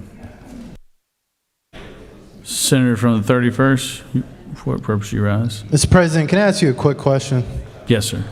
Mr. President, is it not true, despite the minority party's provocative debate and conversation we're here, doesn't that board reflect that our majority, along with you, we're all united? Senator knows what it. Recognize Senator from the 14th. What purpose do you rise? Thank you, Mr. President. Parliamentary inquiry. State your inquiry. Oh, to that point by the majority leader about unanimity, do you think we get a hand recount on the internal caucus vote by the Republicans about whether they should be doing this or not? Thank you, Mr. President. Oh, he's quick. He is quick. Okay. Is there objection to agreeing to the report of the committee which is favorable to the passage of the bill? Chair hears none. The report of the committee is agreed to. Is there objection to the main question being ordered? Chair hears none. The main question is ordered. Questions on the passage of the bill as amended. All those in favor of the bill will vote yea. All opposed, nay. Secretary, unlock the machine.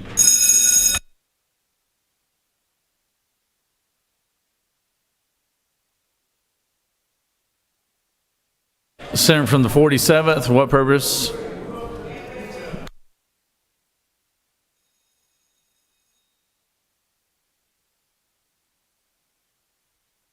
Senator from the 47th, for what purpose do you rise?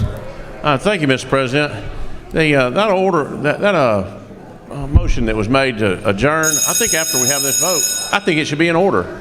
All right. We can look at that.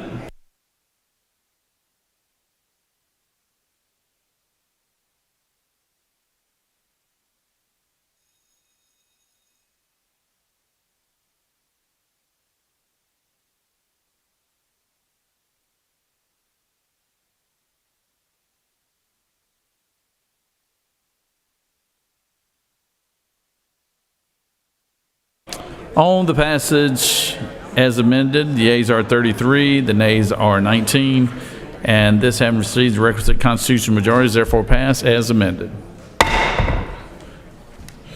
Recognize the majority leader for motion. Mr. President, I move that the Senate reconsider its action in failing to pass the local consent calendar. All right, that is in order. The senator has moved that we take up the local consent calendar. Would you like to speak to your motion?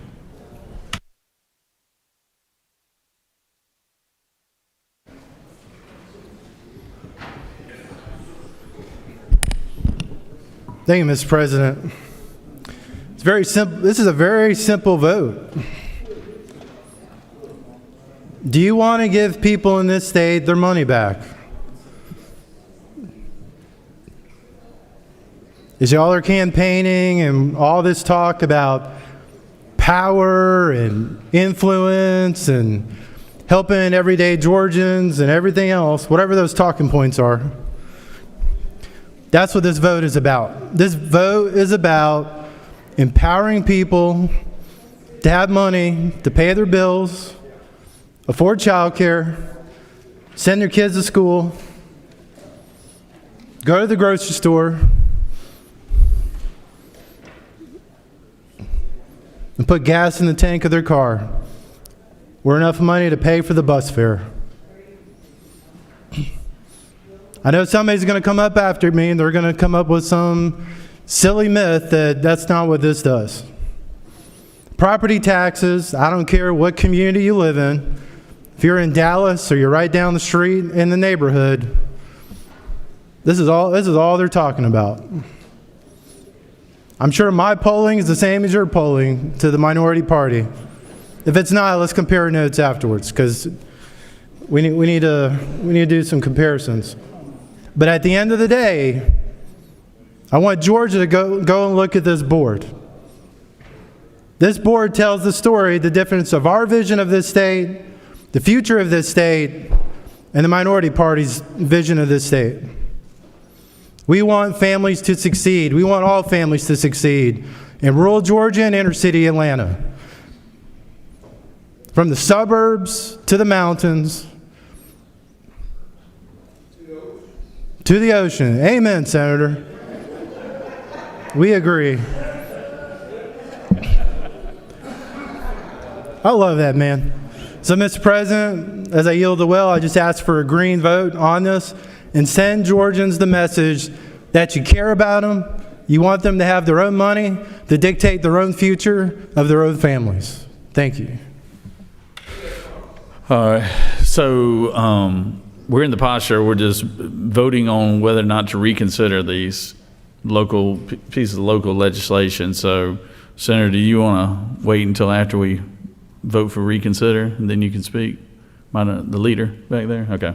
All right, so the motion is to reconsider 3 local local bills on the local consent calendar. All those in favor of the majority leader's motion will vote yea. All opposed, nay. Secretary, unlock the machine.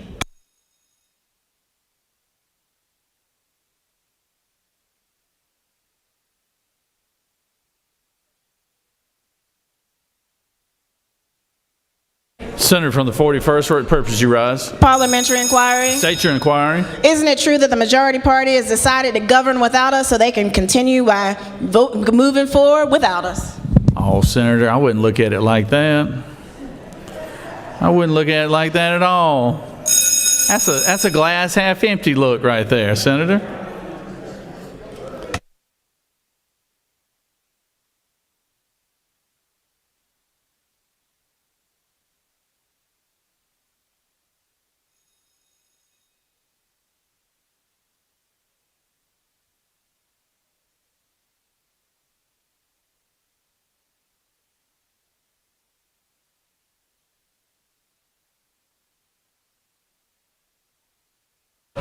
On the motion to reconsider, the yeas are 33 and the nays are 19, and this motion has prevailed.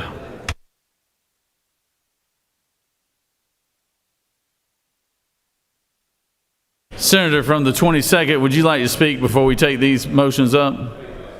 I'm pretty sure you're going to be a no on these, sir. I mean, is there anything to talk about on that?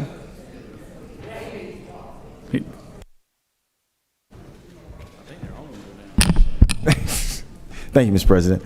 I'll be real brief. When you talk about vision of the state, there are two different visions of the state. One is a vision where we're not actually paying more for groceries because we're raising sales tax. One is actually a vision where we're actually trying to provide health care and not continually denying that health care and not continually refusing to help our rural communities where hospitals after hospitals continue to close. And the only thing that you can have offering them is talk about who plays in what sports. That's the vision of our state. Vision of our state is actually talking about real issues such as child care, as Georgia actually has one of the highest child care rates in the United States. Of course, one of the worst health care rates in the United States.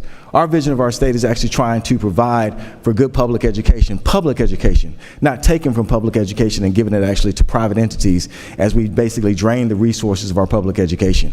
So there are two different visions of the state. One is one that wants to help everybody, and one is one that wants to help small elites. And the vision of the state that wants to help everybody is the one that actually won out in the primary. And that's the one, that the vision that's going to continue to win out and will win out come November. So there are two different visions. One actually wants to increase those sales taxes, and people go to the grocery store, and it does add up quite a bit. And one that actually says we're going to help people. We're actually going to provide things for them, as we should, and not just provide for those who have. We want to make sure that everybody participates in our economy, and that's going to be the key. So we look forward to leaving here in a few days, and we look forward to having that conversation about the true vision of our state. The voters have already given you a taste of what vision they want when we had the primary, and I think come November it's going to be more than a taste. You will see exactly the vision that they're seeking. Thank you, and I yield the well.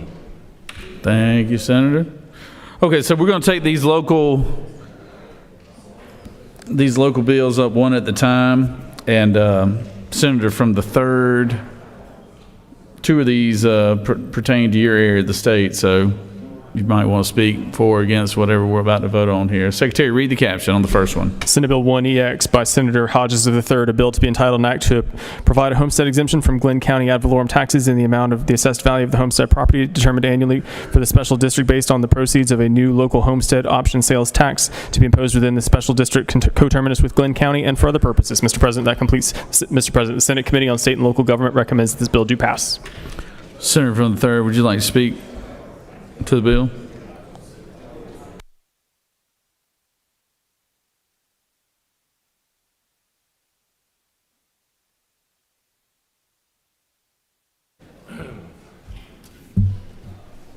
Thank you, Mr. President. I rise in support of this bill. I would imagine in the days ahead, in the next few days, you're going to see a lot of votes like this. And I would remind my friends in the minority party, I have Glenn County, I have the city of Brunswick. And if you think that all the homeowners in Glenn County, and particularly in the city of Brunswick, are Republicans, you are wrong. We have plenty of Democrats who own homes, who have problems paying their taxes, paying their property taxes, who want relief. We've found a way to give them relief, and I hope if you vote against this in the minority party, that my friends who are Democrats in my county and in my city remember your vote. Thank you, Mr. President.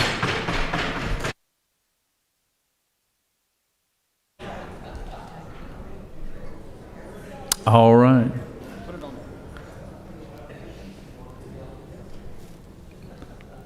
Senator, you want to speak to something pertaining to Glenn County, or you just want to make a general statement in general? Because I know you have a long ways from Glenn County. How about we do this? You want to vote for this right now and then come up and speak next, or is it, You'll do it after the vote? I appreciate that, Senator. The people of Glenn County appreciate that too. All those in favor of SB1EX will vote yea. All opposed, nay. Secretary, unlock the machine.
On the passage of SB1EX, the yeas are 33 and the nays are 18, and this, having received the requisite constitutional majority, is therefore fails. I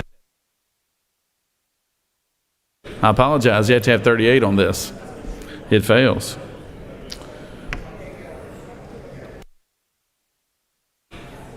Senator from the 35th, would you like to talk about Brunswick now?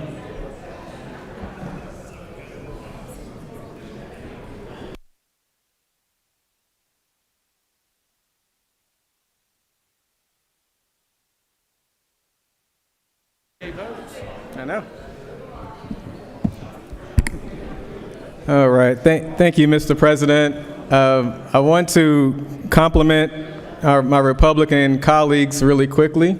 Thank you for being brave and taking up the significant issue of property tax relief. Two things can be true. That it takes a lot of bravery to do that.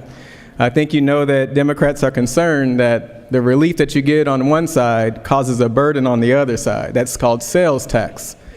I'm going to read something that I think our Republican and Democratic colleagues may think is interesting. It's from 2018. Listen carefully. It says, DeKalb has delivered on providing tax relief to county property owners, said DeKalb County CEO Michael Thurman. Thanks to the passage of 2 historic measures in November, the county is revolutionizing the process of extending tax relief and improved services to DeKalb County. It goes on to talk about this novel idea of creating a special tax district that relieves property tax for DeKalb County. A Democrat did that. And it was shifting the tax burden through sales tax. But here's what a Democratic leader did. And you would have known this if you invited us to the table. They excluded sales tax on food, sales tax on medicine. If you worked together with the minority party, we could have reminded you that this whole idea that you have is a Democratic idea from 2017, and we were wise enough at the time to do locally to say, you know what, let's make sure we take out sales tax for food, for medicines, and we already showed that we can take tax out for gas. But we could have put those things together and maybe done a fiscal note, maybe went into the details. Now, at the end of the day, there's just a lot of things that we could do together if we were working together. But when you have a room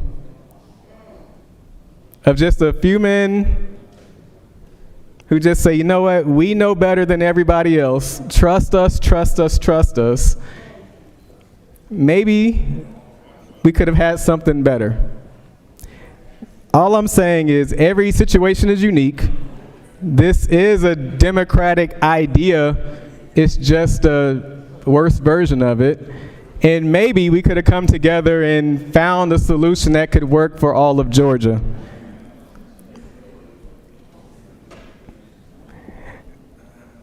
Our challenge with affordability is not a party issue. I know we have differences on how we can address it.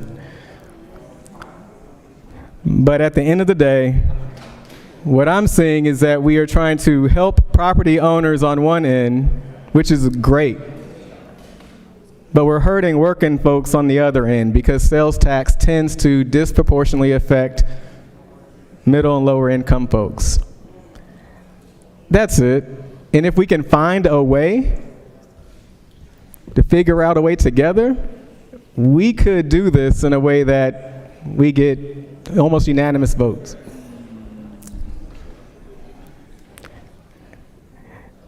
I would just hope that we can stop telling half-truths up here, because on one side we say, oh, we're doing this, but we're leaving out the other part of the story.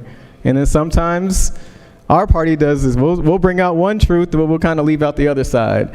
When I read scripture, there's only one father of folks who tell half-truths, and that's all the way from Genesis to Revelation. So let's try to do a better job telling the more full truth. I'm not saying I got it all right. I'm looking forward to learning from my Republican colleagues, but it's hard to learn from each other if you're not invited to the table. Just remember, people out here don't care about all this other stuff. What they care about is the fact that everything costs too much. And if we continue not listening to the entire state of Georgia, don't be surprised if folks rise up in a way that you're very uncomfortable with. Let's not wait till we have that. Let's just show true leadership, build trust, not just for this next year, but for the decades to come. Thank you. I yield the well. All right. Well, we'll go back to the bill for Brunswick, Georgia here. And I'm glad we got all that scripture out of the way there. It's like the book of Job, man. You always got bad news, man. I tell you what. So, oh, man. All right, let's read the caption. Senate Bill 2EX by Senator Hodges of the 3rd, a bill to be entitled an act to provide a homestead exemption from City of Brunswick ad valorem taxes in the amount of the assessed value of the homestead property determined annually by the special district based upon the proceeds of a new local homestead option sales tax to be imposed within the special district coterminous with Glenn County and for other purposes. Mr. President, the Senate Committee on State and Local Government Operations recommends this bill to pass. Mr. President, that completes the order. Senator, you're good? You wave? Senator from Brunswick would like for y'all to all vote yes on this. Oh, you want to speak? Well, come on down. Come on down, Senator. Thank you, Mr. President. I'll be very, very brief. I don't know about DeKalb County. I do not know about DeKalb County, but I do know that in Brunswick, Georgia, we do not pay sales taxes on groceries. We do not pay sales taxes on drugs. Where I live, we have tourists. Tourists pay about 50% of our sales taxes. I would imagine I'm not the only senator that represents the tourist area. I would imagine the people who live in Atlanta have lots and lots of tourists. People who live in Savannah have lots and lots of tourists. Columbus, just keep going. This bill is good for homeowners. It's good for Democratic homeowners. It's good for Republican homeowners. I say it again, please vote for this bill. And I hope that the homeowners who look to us will remember all of our votes. Thank you. Thank you, Senator. Recognize Senator from the 29th.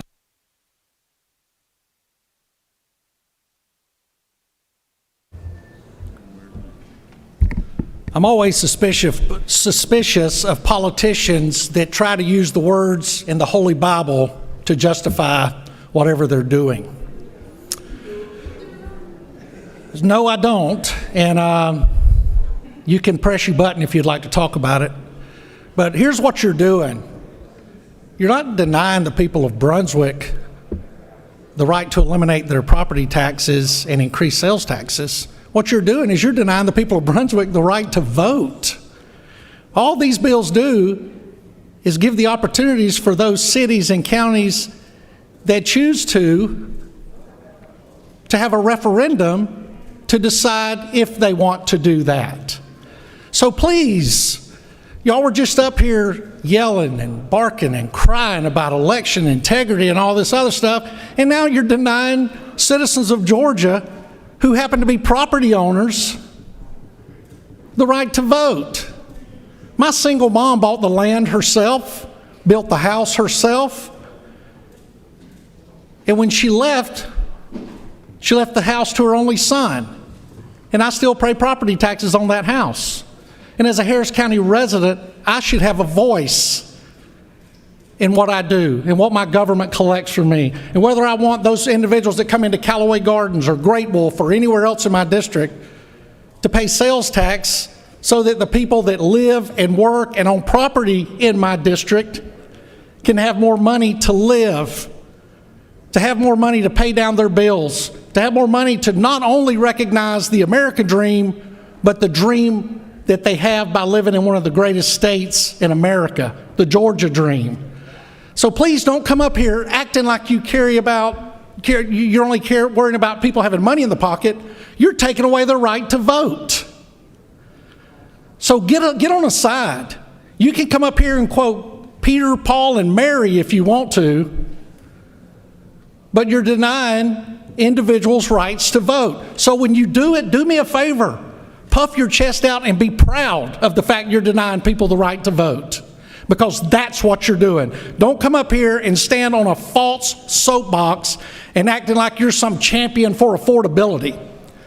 Because obviously by your actions since the short time we've been here, we have discovered that your argument on affordability is a hoax. And with that, I yield the will.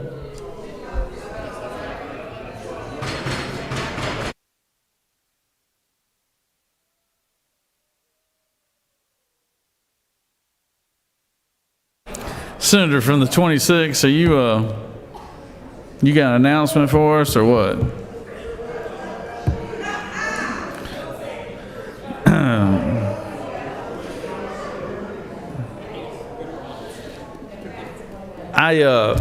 Now, Senator, I gotta tell you, it is 3 minutes, unless you make it very entertaining, and I'll let it go for longer. I might say.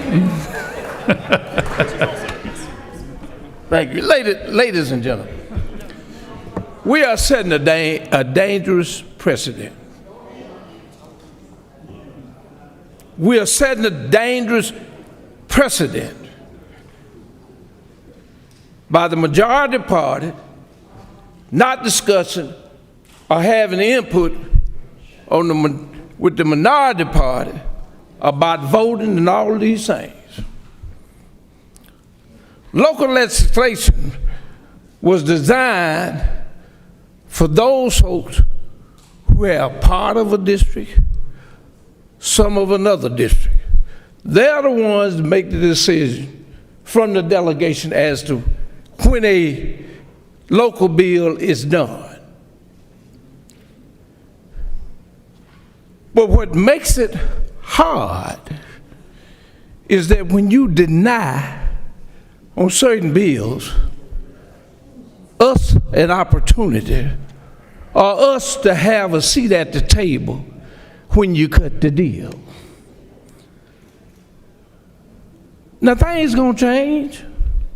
Don't think they ain't gonna change. They're going to change.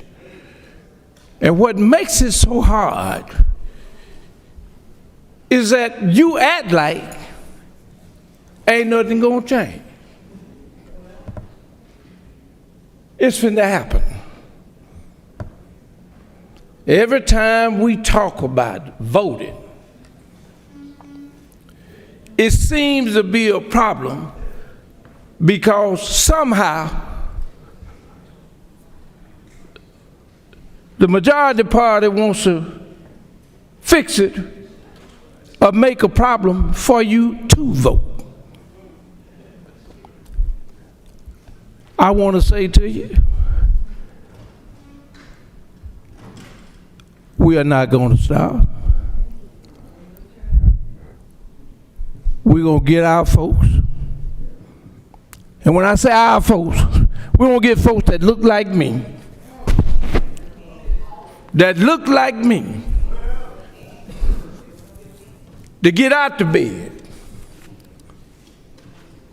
and show up. See, we've not shown up, and we've said a lot of things where they're going to do what they want to do anyway. And you're right. They do what they want to do anyway when you don't show up to vote. So what we're going to do is show you rather than tell you. We're going to show up to vote this time.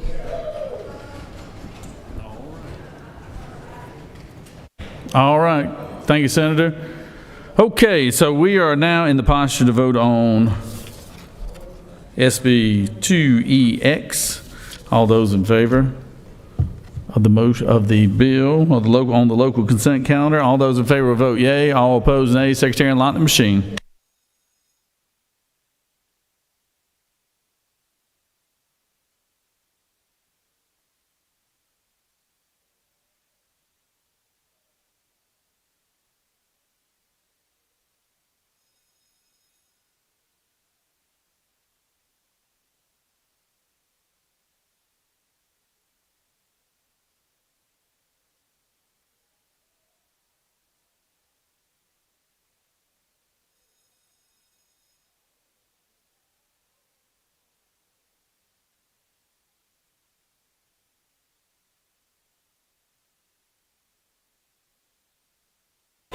Got to have 38 to pass. Got to have 38 votes to pass.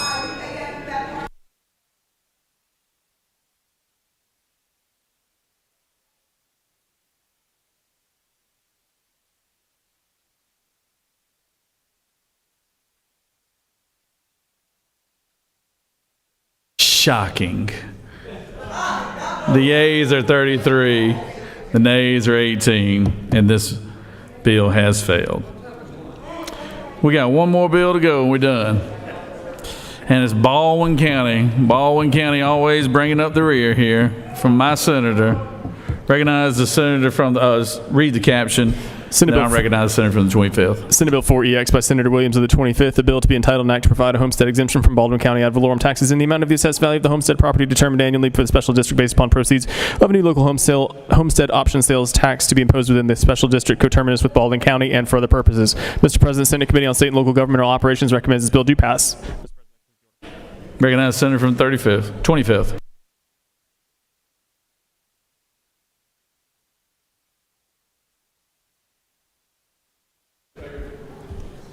Thank you, Mr. President. Ladies and gentlemen, I come before you with something different. This concerns Baldwin County, and Baldwin County is in dire financial condition.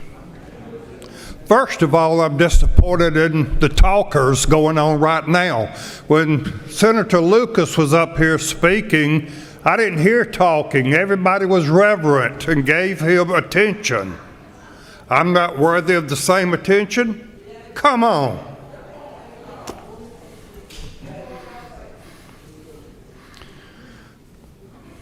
Baldwin County, our chairman of our county commissioners is a Democrat. I was texting him last night because this bill was coming up, and he's telling me he's going to be supporting it. He's going to be encouraging other Democrats to vote for this. Look, we have property owners in Baldwin County that are not just Republicans, they're Democrats too.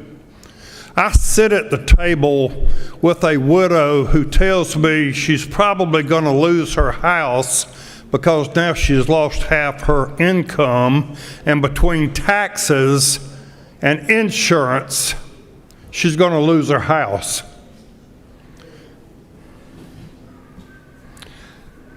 You know, our county just borrowed $5 million so they could meet payroll. And they're telling us that they're probably going to raise our taxes 30%. Who? Our property owners, our homeowners, our people on fixed incomes, people who are on Social Security, people who are on state retirement that has not had a COLA in 18 years, their tax is about to go up 30%. You know, this is not a partisan bill. This is nonpartisan. This comes down to everybody in our county. My county is 50-50. I hope you'll consider voting for this. I hope you'll consider being humane and feeling, and I hope you'll give it consideration and you'll vote for it. I thank you for being quiet and giving me the same respect that we have given other senators as they come and speak. Thank you very much. Thank you, Senator. Is there any other person wish to speak for or against the measure? Senator from the 41st. You've been so quiet today.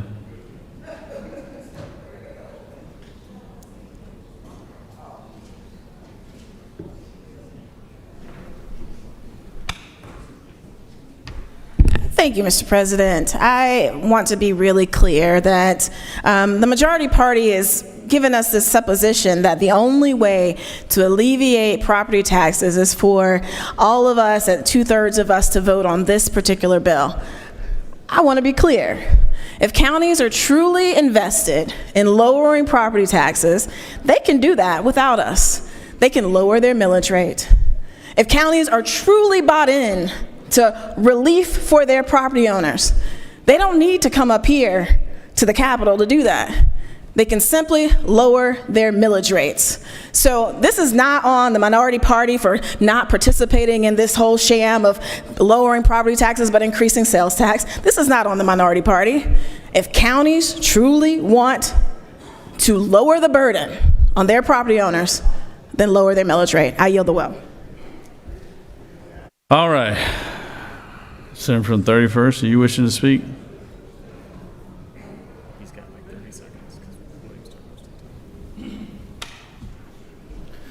Hey, Mr. President, I'm going to be very brief. I just want to clear up one thing about what this sham is. As my friend from West Georgia reminds us, all this is doing is putting this on a ballot for people to vote. So this sham, I want Georgia citizens to hear, is that Democrats don't want you to go vote and make your own decision about what's best for your family to put money back in your pockets. They think it's a sham to let people go vote. So just remember that, and I'm sure we're going to remind Republicans and Democrats across the state that they want to take the decisions out of your hands, because we got politicians around the state that probably are afraid to lower the millage rate, and the citizens should address that when it gets to the ballot box. But we're trying to give the empowerment back to the people to help their families, put it on a ballot, and let them vote. That's all this does. Thank you, Mr. President. All right. Senator, Mr. Leader, you want to add more to this? Mr. President, I request unanimous consent to excuse the senator from the 6th for business outside the Capitol. Senator from the 6th is excused. Okay. Senator from the 35th, your light's on. Wait, what do you want? What do you want here? Huh, you want to talk? Just parliamentary inquiry. Just parliamentary inquiry. You've made enough points here today. Well, it's local bills now. Y'all voted up or down right now. All right, all those in favor of the bill, vote yea. All opposed, nay. Secretary, unlock the machine.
On the passage of the bill, the yeas are 33, the nays are 15, and this bill has failed. Has to have 38 votes. All right, Pro Tem.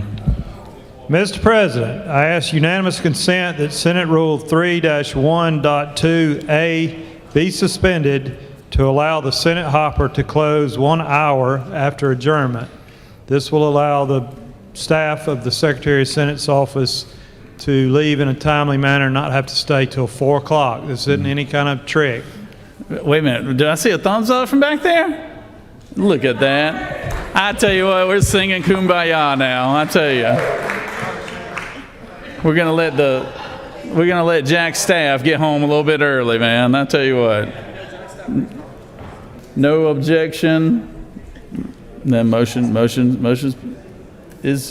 prevails. All right, Majority Leader. Mr. President, I move the Senate stand adjourned pursuant to SR 3EX until 1 p.m. Monday, June 22nd. All right, the Majority Leader has moved. Does anyone have any announcements? Recognize Senator from the 24th. For what purpose you rise? President,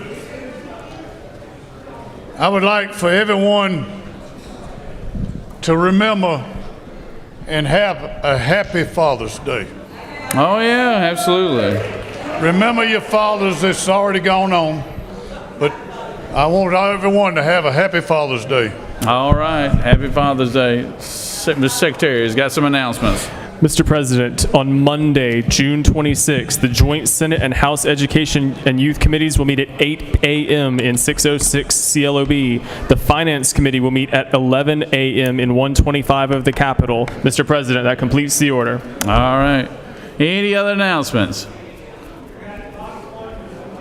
The Pro Tem has box lunches for everyone in the anteroom. So, all right, Majority Leader has made the motion to adjourn. All those in favor signify by saying aye. All those opposed, no. The ayes clearly have it. We're adjourned.